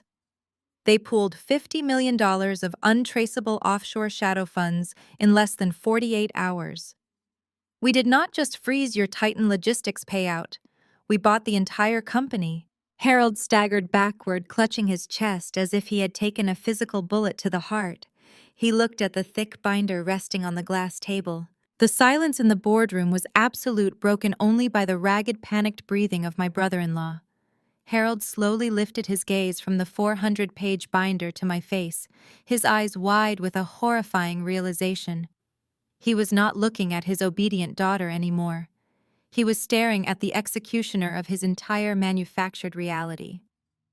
Bradley leaned heavily against the panoramic window, his legs physically giving out as he slid down the glass to collapse onto the floor. Chloe stood frozen in the center of the room, her mouth hanging open, unable to comprehend the sheer magnitude of the trap that had just snapped shut around them. I did not offer a sympathetic smile or a softening gesture. I stepped forward and took my rightful place at the head of the long glass table. Sterling and the other two Titan executives immediately gathered their briefcases, offering me a sharp, respectful nod before exiting the room. They knew their part in this performance was over. They had been well compensated by my syndicate to facilitate this exact meeting, leaving me completely alone with the people who had spent my entire life trying to destroy me. Marcus remained stationed by the exit, his hand resting casually near his waist, ensuring no one could flee. David stood directly behind my right shoulder, radiating the quiet, lethal confidence of a shark smelling fresh blood in the water. Harold finally found his voice, a pathetic, strangled sound escaping his throat. You bought Titan? He whispered as if saying the words out loud would somehow make them less real. How did you hide $50 million? How did you keep this from us? You are supposed to be bankrupt. The judge froze your assets. We locked you out. I leaned back in my leather chair staring at the man who had just tried to sell my life's work for offshore cash. That was your fatal flaw, Harold, I said, my voice echoing off the mahogany walls. You have always been blinded by your own outdated arrogance. You assumed my entire wealth was tied up in the regional banking networks you and your country club friends control. You honestly believed I was just a lucky girl with a computer who stumbled into a billion-dollar industry. You never respected me enough to look deeper. If you had, you would have realized I stopped playing by your archaic rules a decade ago. Harold gripped the edge of the glass table, his knuckles turning stark white. He looked at the encrypted flash drive still plugged into the presentation laptop, realizing his golden ticket was now completely useless. You spent your life catering to old men in tailored suits? I continued, my tone dropping to a deadly calm. You thought true power was inherited through bloodlines and sealed over expensive cigars. But while you were busy bragging to your associates about stealing my company, I was quietly moving capital through a shadow network of female investors you did not even know existed. They do not care about your golf handicaps or your fabricated family legacy. They only care about return on investment, and right now you are the worst liability on the market. You walked into this building thinking you were going to leverage my proprietary data to secure your freedom. You never once stopped to consider that I owned the building, the buyer, and the only escape route you had left. Bradley scrambled to his feet, his hands shaking so violently he could barely stand straight. "This is illegal!" Bradley sputtered, his voice cracking with hysteria. "You cannot orchestrate a corporate buyout just to corner us. This is entrapment. We did not sell anything yet. We did not sign the contracts. We can just leave. We will take the drive and walk right out of here." David let out a dark, humorless laugh. He stepped forward, reaching into his leather briefcase. "You are not walking anywhere," Bradley David said, his voice completely devoid of warmth. "You initiated an unauthorized transfer of highly classified federally protected logistics data. You bypassed internal security protocols, downloaded proprietary algorithms, and physically transported that data across state lines to a direct market competitor with the explicit intent to sell. The fact that the buyer was secretly owned by my client does not negate the crime. The act of attempted sale has already been fully recorded on multiple hidden cameras positioned throughout this boardroom. I watched the last remaining shreds of hope drain from my sister's face. Chloe sank into one of the leather chairs, burying her face in her hands, her designer facade completely shattered. Harold looked like he was going to be physically sick. He was breathing heavily, his chest heaving, as the reality of his impending destruction settled over him like a suffocating blanket. He knew he was trapped. He knew there was absolutely no judge, no lawyer, and no amount of bribery that could pull him out of this federal nightmare. I reached across the glass table, picking up the silver encrypted drive. I dropped it into my pocket before pulling a single crisp manila folder from my briefcase. I slid the document across the smooth glass surface. It stopped exactly 1 inch from Harold's trembling hands. "What is this?" Harold choked out, refusing to touch the paper. "Is this your offer? Are you buying the shares back? Are you paying us to go away?" I offered a smile that contained absolutely zero warmth. "That is not an offer sheet, Harold," I stated clearly, my eyes locking onto his terrified gaze. "That is a fully drafted, legally binding confession for corporate espionage. It details your unauthorized theft of Apex Holdings data, your conspiracy to sell federal logistics infrastructure to a foreign-backed entity, and your deliberate attempt to manipulate probate court. It is a federal crime. It carries a mandatory, non-negotiable 15-year prison sentence." Harold stared down at the crisp document awaiting his signature. The black ink seemed to mock him, laying out his exact movements over the past 48 hours with terrifying precision.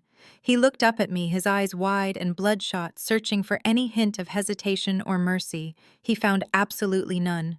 "You have no proof of anything in that document." Harold rasped, his voice sounding like dry leaves scraping across concrete. "You drafted a fantasy. You cannot prove a single claim on that paper." I nodded to David. My attorney stepped forward, pulling 3 glossy packets from his briefcase. He tossed them in front of Harold, Bradley, and Chloe. "I suggest you open those," David instructed, stepping back to his position behind me. "Understand how deeply you are buried before trying to dig out." Harold hesitated, but Bradley lunged for the packet, ripping it open with trembling hands. His eyes darted across the first page, a sickening gray washing over his face. "What is this?" Bradley choked, flipping pages frantically. "That is your digital death sentence," I explained, leaning back. "You see, Bradley, you might consider yourself a clever embezzler, but you are a remarkably sloppy cybercriminal. When you accessed Apex Holdings servers 2 nights ago, you assumed our security protocols were outdated. You were wrong. The first page details the exact IP address used to breach the firewall, matching the laptop on the conference table. The second page contains precise server timestamps for every file downloaded, cross-referenced with your employee login credentials that you foolishly forgot to mask." Chloe leaned over his shoulder in absolute horror. "But that does not prove we brought it here," Chloe argued. "That just proves data was downloaded. You cannot prove intent." I turned my attention to my sister. "Flip to page 4, Chloe," I directed. She snatched the packet and turned the pages. She gasped, dropping the folder onto the table. Staring back at them were high-definition security photographs. Marcus stepped forward, arms crossed. "As the head of cybersecurity, I do not just monitor digital traffic," Marcus stated. "I monitor physical traffic. Those photographs show you and Bradley exiting the server room at exactly 2:14. The next set shows Harold pacing in the alleyway, waiting in the getaway vehicle. We even have audio recordings from the parking garage security cameras where you explicitly discuss bringing the drive to Titan Logistics to negotiate a $15 million payout." Harold slammed his fist against the table, but the impact was weak. "You set us up!" Harold spat, his chest heaving. "You let us take the data. I did not let you do anything." I corrected, my tone dropping to a dangerous chill. "I simply installed a state-of-the-art security system and watched you trap yourselves. Every piece of data on that drive is embedded with a tracking beacon." The moment Bradley plugged it into the Titan network, it sent an alert directly to my phone. More importantly, it sent an alert to the Federal Bureau of Investigation. The words hung in the air like a physical weight. Harold stopped breathing.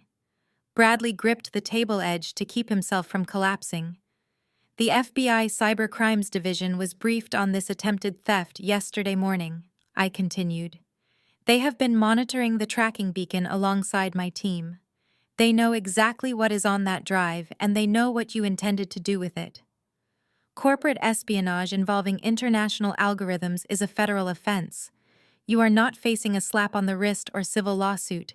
You are facing 15 years in a federal penitentiary." Bradley suddenly stood up, a manic, desperate energy overtaking his terror. He pointed a finger at me, his face twisting into an ugly, entitled sneer. "You think you can do this to us?" Bradley yelled, his voice echoing loudly in the boardroom. "You think you can just snap your fingers and lock us away?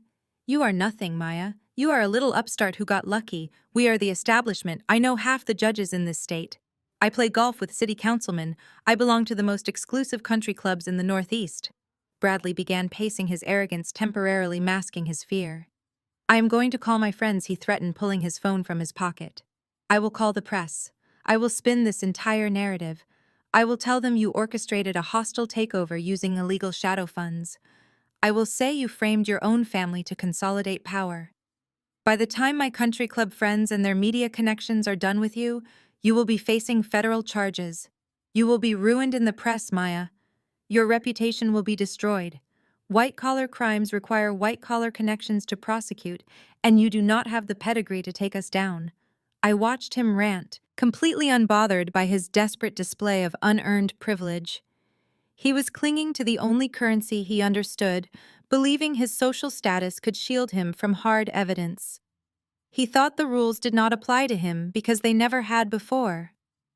"You are going to regret this," Bradley continued, stepping toward the table. "I am calling the Boston Globe right now. I am calling my legal team. We are going to bury you." "Are you quite finished?" I asked, my voice deadly calm. Bradley sneered, raising his phone. "I am just getting started." I reached into my pocket and pulled out a black remote.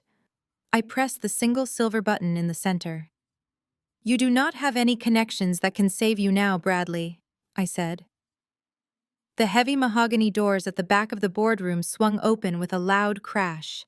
Bradley spun around the phone, slipping from his grasp. 4 men and 2 women wearing dark windbreakers with the bright yellow letters FBI printed across the back marched into the room, their expressions grim and strictly professional. The lead agent, a tall man with sharp, uncompromising features, bypassed Bradley entirely and walked directly to the head of the glass table. He placed a thick stack of federal arrest warrants next to my drafted confession. He did not say a single word as he reached into his inner jacket pocket, pulled out a pair of heavy steel handcuffs, and let them clatter loudly against the table, the sudden harsh noise cutting through the heavy silence like a sharp, dangerous warning shot. Bradley backed away, his hands raised in surrender, his previous bravado evaporating into thin air. Harold remained completely immobilized, his eyes locked onto the yellow letters printed across the agents' jackets. He was a man who had spent his entire life manipulating local authorities and greasing the palms of regional politicians. He had never faced the crushing, inescapable weight of the federal government. The agents moved with practiced efficiency, securing the room, confiscating the encrypted flash drive from my hands and placing it inside an evidence bag. The metallic snap of handcuffs echoed through the silent boardroom as an agent secured Bradley's wrists behind his back. That sound broke the spell of disbelief hovering over my sister. Chloe let out a piercing, hysterical sob. Her knees buckled beneath her, sending her crashing down onto the polished hardwood floor. The pristine fabric of her expensive designer dress bunched up around her legs as she scrambled forward on her hands and knees. She ignored the FBI agents, ignored her father, and dragged herself directly to my feet. Tears streamed down her meticulously contoured face, ruining her makeup and leaving dark, frantic streaks across her cheeks. She reached out with trembling, manicured hands, desperately clutching the hem of my crimson trousers. "Maya, please," Chloe wailed, her voice cracking with absolute terror. "You cannot let them do this. You cannot let them take me away. I am your sister. We share the same blood. We grew up together. You have to stop this. Tell them it was a misunderstanding. Tell them it was just a corporate dispute. I will do anything you want. I will give up my shares. I will leave the country.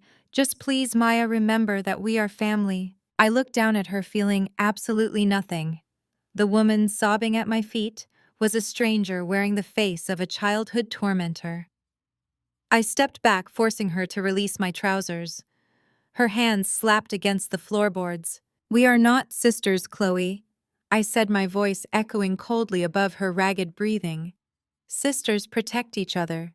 Sisters lift each other up. Do you remember my high school graduation day? Do you remember standing in the kitchen while I was holding my acceptance letter to the state university? You snatched the paper out of my hands, laughed in my face, and tore it in half. You told me I was wasting my time trying to build a career. You looked me dead in the eyes and said I would never be anything more than the family's ugly shadow.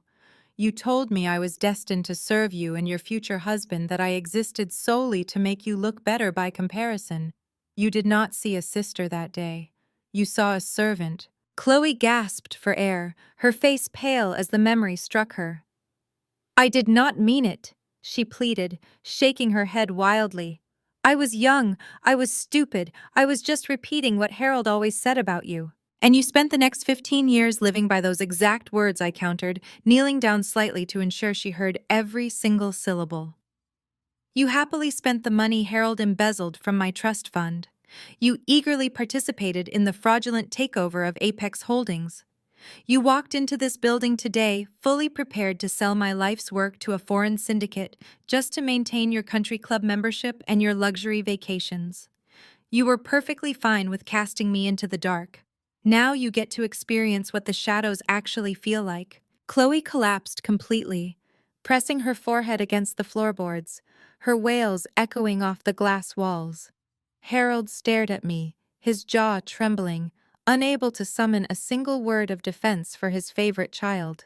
The lead FBI agent stepped forward to read them their rights, but the heavy mahogany boardroom doors suddenly burst open again, slamming violently against the wall.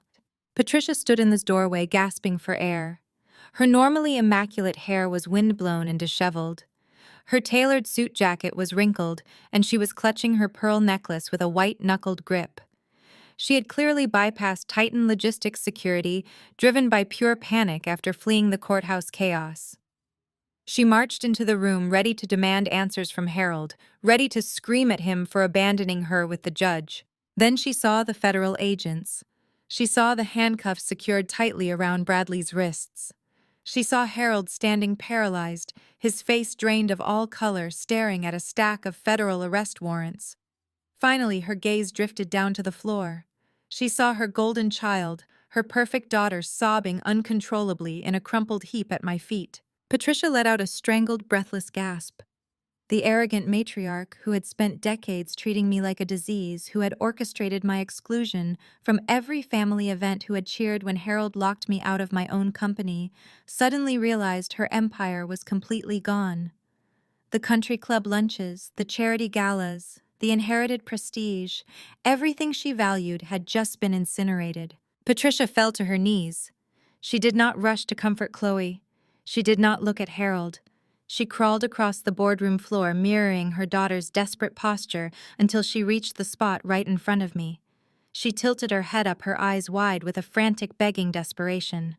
"Maya," Patricia whispered, her voice trembling with broken pride. "Please, show us mercy." I looked down at the woman who had spent my entire life making me feel like a temporary, unwanted guest in my own family.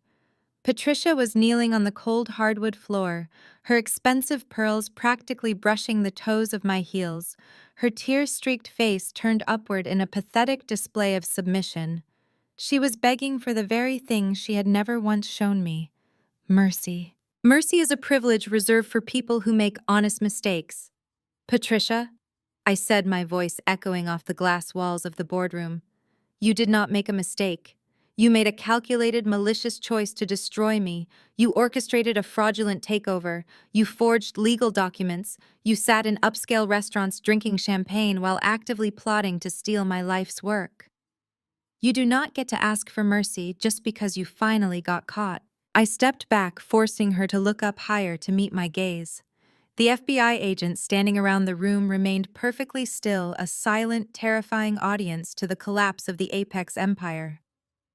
Harold was still frozen near the table, his eyes darting wildly between his kneeling wife and the federal arrest warrants stacked neatly next to my drafted confession. Bradley was sobbing quietly in the corner, his handcuffed wrists trembling behind his back, while Chloe remained crumpled on the floor, paralyzed by her own sudden irrelevance. I walked back to the head of the glass table, retrieving a sleek black folder from my briefcase. I opened it and spread a series of heavily watermarked legal documents across the smooth surface. "I am not here to negotiate." I stated, my tone stripping away any remaining illusions they harbored. "I am here to dictate the terms of your surrender. You have exactly one path out of this room that does not end with all four of you rotting in federal prison, and you are going to take it." Harold flinched as I tapped the first document. "This is an irrevocable asset transfer," I explained, looking directly at my father. "You are going to sign over every single penny of your remaining retirement accounts, your stock portfolios, and your offshore emergency funds to Apex Holdings to cover the legal damages and operational disruptions you caused over the last 48 hours. Every yacht, every country club membership, every hidden asset you thought you secured is gone. You will officially resign as chairman of your fabricated board in absolute public disgrace. You will walk out of Titan Logistics today with nothing but the suit on your back." Harold's face turned a sickening shade of gray. You cannot take my retirement. He choked out, his voice barely a whisper. I worked my entire life for that money. I will have nothing left. We will be completely destitute. You should have thought about that before you tried to sell stolen federal logistics infrastructure to a foreign syndicate, I replied coldly. But that is only the first condition. The second condition is your full written confession to orchestrating this entire corporate espionage operation. You will take the absolute brunt of the blame for the data theft. Patricia let out a sharp gasp, scrambling to her feet. You want him to confess to espionage? She cried, grabbing Harold's sleeve. He will go to prison. They will lock him away. He is going to confess to the espionage to save you, Patricia, I countered, turning my sharp gaze onto her. The FBI already has the financial records showing you authorized the forged signatures on the probate documents. You committed federal fraud to freeze my accounts. If Harold does not sign this confession taking the lead on the espionage ring, I will personally hand the forgery evidence to the district attorney. You will be trading your designer suits for an orange jumpsuit by dinner. Patricia clamped her hands over her mouth, a fresh wave of horrified tears spilling over her cheeks. She looked at Harold silently, pleading with him to throw himself on the sword to save her own skin. Harold looked like a cornered animal. And what about Bradley? Harold stammered, nodding toward the weeping man in handcuffs. I looked at Bradley, feeling a deep, resonating satisfaction. Bradley is going to prison, I stated definitively. The embezzlement charges are airtight.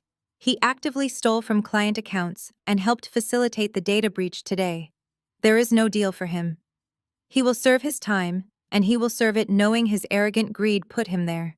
Chloe let out a renewed wail of despair, burying her face in her hands. What about me? She sobbed, looking up at me through a curtain of messy blonde hair. Maya, please. I have no money. I have no job. I do not know how to do anything. If Harold loses his accounts and Bradley goes to prison, what am I supposed to do? You do exactly what you told me to do. My entire life, Chloe, I replied, my expression carved from stone. You figure it out.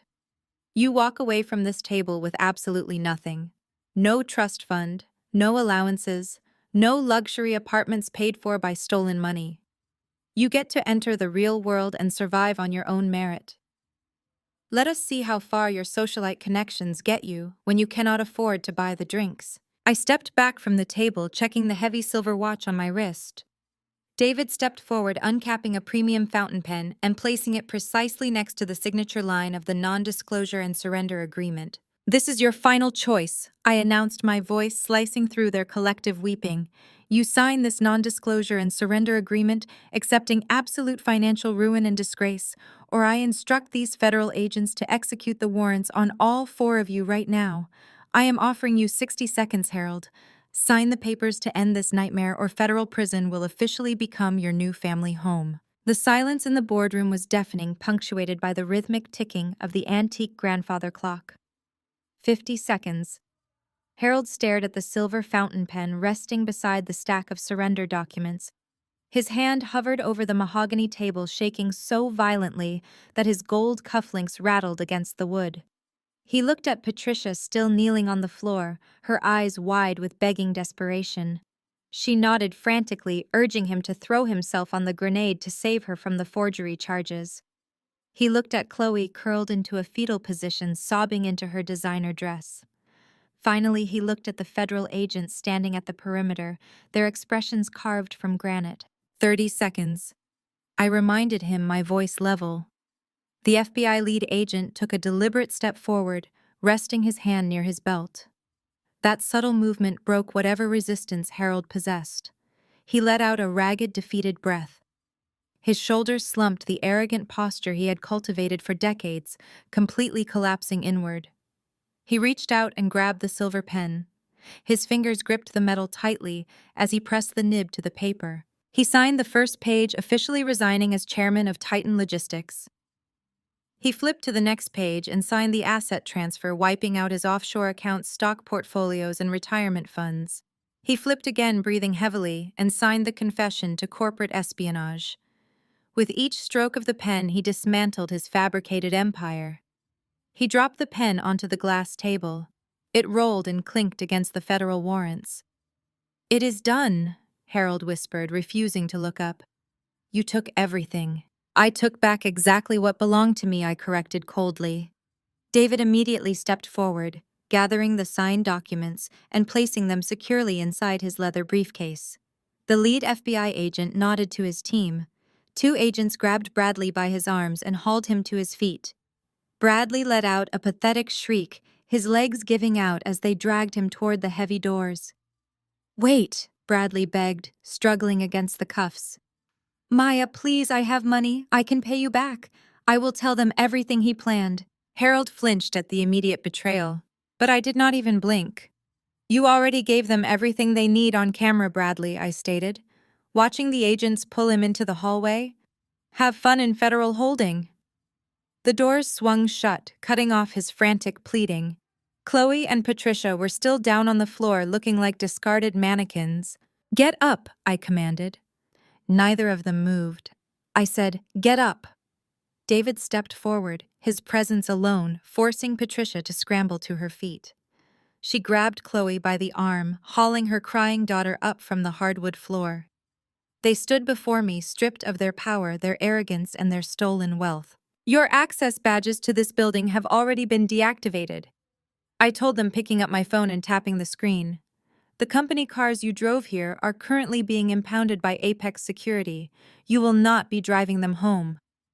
Furthermore, the Titan corporate accounts that paid for your luxury apartments, your private chefs, and your monthly allowances have been permanently frozen." I also contacted the Buckhead Country Club Board of Directors this morning regarding Harold's imminent federal confession. "Your memberships were revoked an hour ago." Patricia gasped, her hand flying to her chest. "You called the club!" She shrieked, her horror over losing her social standing apparently outweighing the fact that her husband had just confessed to a federal crime. "You ruined my reputation. How am I supposed to show my face in this city? Where are we supposed to go?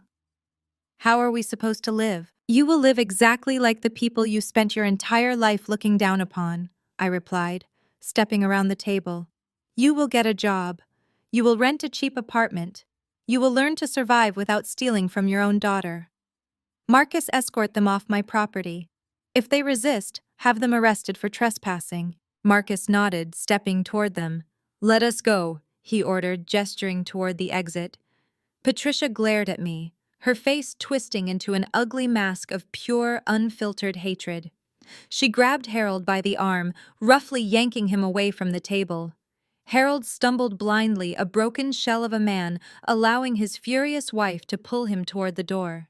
Chloe trailed behind them, her face buried in her hands, her loud sobs echoing down the corridor.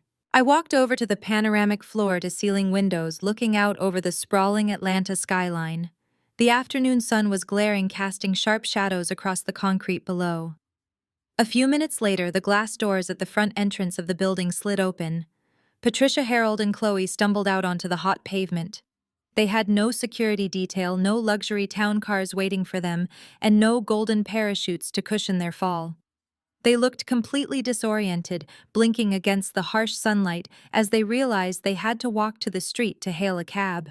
I watched them trudge toward the sidewalk, their expensive clothes looking absurdly out of place against their absolute defeat. Patricia kept looking back over her shoulder, her face contorted in rage. Chloe could barely walk in high heels, stumbling on the uneven pavement. Harold just stood and stared at the ground, his posture slumped fully, realizing the magnitude of his total destruction. They were nothing. As I watched them shrink into the distance, blending into the crowded city streets, my phone vibrated sharply against the glass table. I walked over and picked it up. The screen glowed with a new text message from an unsaved number, but I recognized it instantly. It was Patricia. I stared at the bright screen, reading the single sentence she had managed to type through her venomous rage. "You will burn in hell for abandoning your own blood." I stared at the bright screen, reading the sentence she managed to type through her venomous rage. "You will burn in hell for abandoning your own blood." A quiet, humorless smirk touched the corners of my mouth. Abandoning my own blood. The sheer hypocrisy was staggering. Patricia had spent 32 years actively abandoning me, isolating me and ensuring I felt entirely unwelcome in my own home. She had weaponized our bloodline, using it as a tool to demand my obedience while denying me the love, protection, or respect that family was supposed to provide. Now, when the consequences of her own malice had finally arrived to collect their due, she suddenly wanted to invoke the sacred bond of family. It was pathetic. It was predictable. And it was the absolute last time she would ever attempt to manipulate me. I tapped the screen twice. I selected the block contact option and confirmed the choice. With a single digital keystroke, I severed the final invisible chain tethering me to the people who had tried to destroy me. The notification vanished, leaving my screen clear and my mind perfectly silent. I lowered the phone and slipped it into my pocket. The empty boardroom stretched out before me, the glass table gleaming under the lighting. The heavy steel handcuffs Bradley had worn had scratched the mahogany surface, leaving a permanent scar of their failure. I looked at that scratch and felt a profound sense of clarity. Blood does not make a family. Blood is nothing more than a biological coincidence that guarantees absolutely zero loyalty. True family is built on a foundation of unwavering respect, unshakable trust, and mutual elevation. True family consists of the people who stand by you when the establishment tries to crush you, who invest in your potential when everyone else tells you to settle. I had spent decades trying to earn a place at a table that was specifically designed to exclude me. I had starved myself of my own dignity just to feed their egos.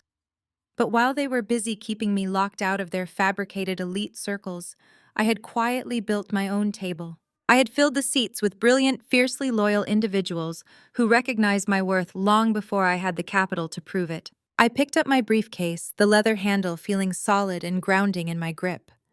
I walked toward the heavy double doors, leaving the empty boardroom and the ghosts of my childhood trauma behind me. I pushed the heavy mahogany doors open and stepped out into the expansive executive corridor. The silence of the boardroom was instantly replaced by the vibrant electric hum of victory.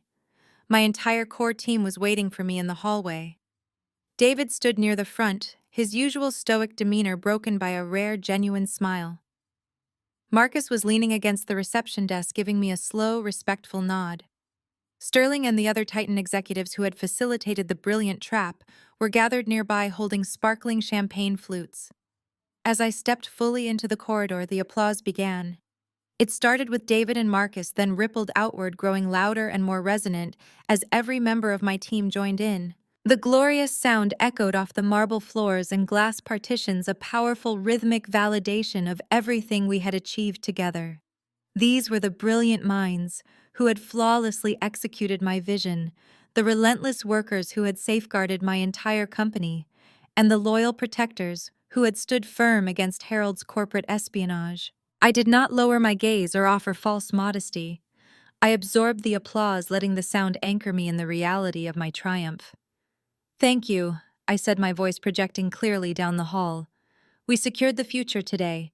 Tonight we celebrate." I walked through the crowd, shaking hands and exchanging triumphant smiles with the people who had actually earned my loyalty. I moved toward the executive elevator, the doors sliding open at my approach. I stepped inside and pressed the button for the lobby. As the elevator descended, I caught my reflection in the polished steel doors. I saw a woman radiating pure, unadulterated independence. I saw the embodiment of black girl magic, a force of nature that had absorbed every ounce of doubt thrown at her and forged it into an unbreakable empire. I stepped out and strode across the expansive Titan Logistics lobby. The building was officially mine. Every tile and server belonged to the woman they had called an ugly shadow. I pushed through the revolving glass doors and stepped into the sunlit afternoon. The hot Atlanta air wrapped around me, feeling like a warm embrace rather than a stifling weight. Pulled up to the curb was a gleaming black Rolls-Royce Phantom. My driver, Thomas, who had shown me more respect in 5 years than Harold had in 30, stood by the rear passenger door. He offered a warm, knowing smile as I approached. "Excellent afternoon for a victory, Ms. Wilson." Thomas noted, his eyes crinkling. He opened the heavy door, stepping back to allow me entry. "It is perfect, Thomas," I agreed, sliding into the plush leather interior. The cabin was cool and smelled faintly of cedar and success. Thomas closed the door with a solid thud, sealing me inside my private sanctuary. He climbed into the driver's seat and pulled the vehicle away from the curb, merging into the bustling traffic. We headed toward an exclusive private dining club in Buckhead. Waiting for me were the brilliant female investors who had quietly funded my takeover, alongside the friends who had formed my true chosen family. I leaned back, watching the towering glass facade of Titan Logistics shrink in the rearview mirror. I was leaving the ashes of my toxic past behind me, accelerating toward a brilliant, unwritten future. The execution was flawless, the ultimate payoff was complete, and for the first time in my life I was entirely gloriously free. The dramatic climax of Maya's story serves as a powerful reminder of a harsh but necessary truth. Sharing a bloodline does not automatically guarantee loyalty, respect, or love. For years, her family weaponized their biological connection, using it to demand absolute obedience while actively tearing down her self-esteem. They expected her to play the perpetual role of the inferior shadow, silently submitting to their financial and emotional exploitation. The primary lesson here is that true family is a title earned through mutual respect and unwavering support, not an unearned right granted by genetics. Maya's ultimate triumph was not merely sending her abusers to federal prison, it was the quiet, relentless building of her own independence. When faced with a toxic environment designed to break her, she did not wait for her family to suddenly recognize her value. Instead, she constructed her own table. She cultivated a chosen family of loyal investors, a dedicated legal team, and trusted security personnel who elevated her. Her secret success became her strongest armor. It proves that the most effective way to disarm abusive relatives is to achieve absolute self-reliance. We often trap ourselves in cages built by the expectations of those who consistently underestimate us, hoping that one day they will finally see our worth. By severing the final tie with a single block of a text message, Maya reclaimed her narrative and shattered that cage entirely. She demonstrated that walking away from toxic blood ties is never a betrayal. It is an act of profound self-preservation and the ultimate realization of personal boundaries. Evaluate the relationships in your own life that demand your loyalty without offering respect, and take the first step toward building your own table today.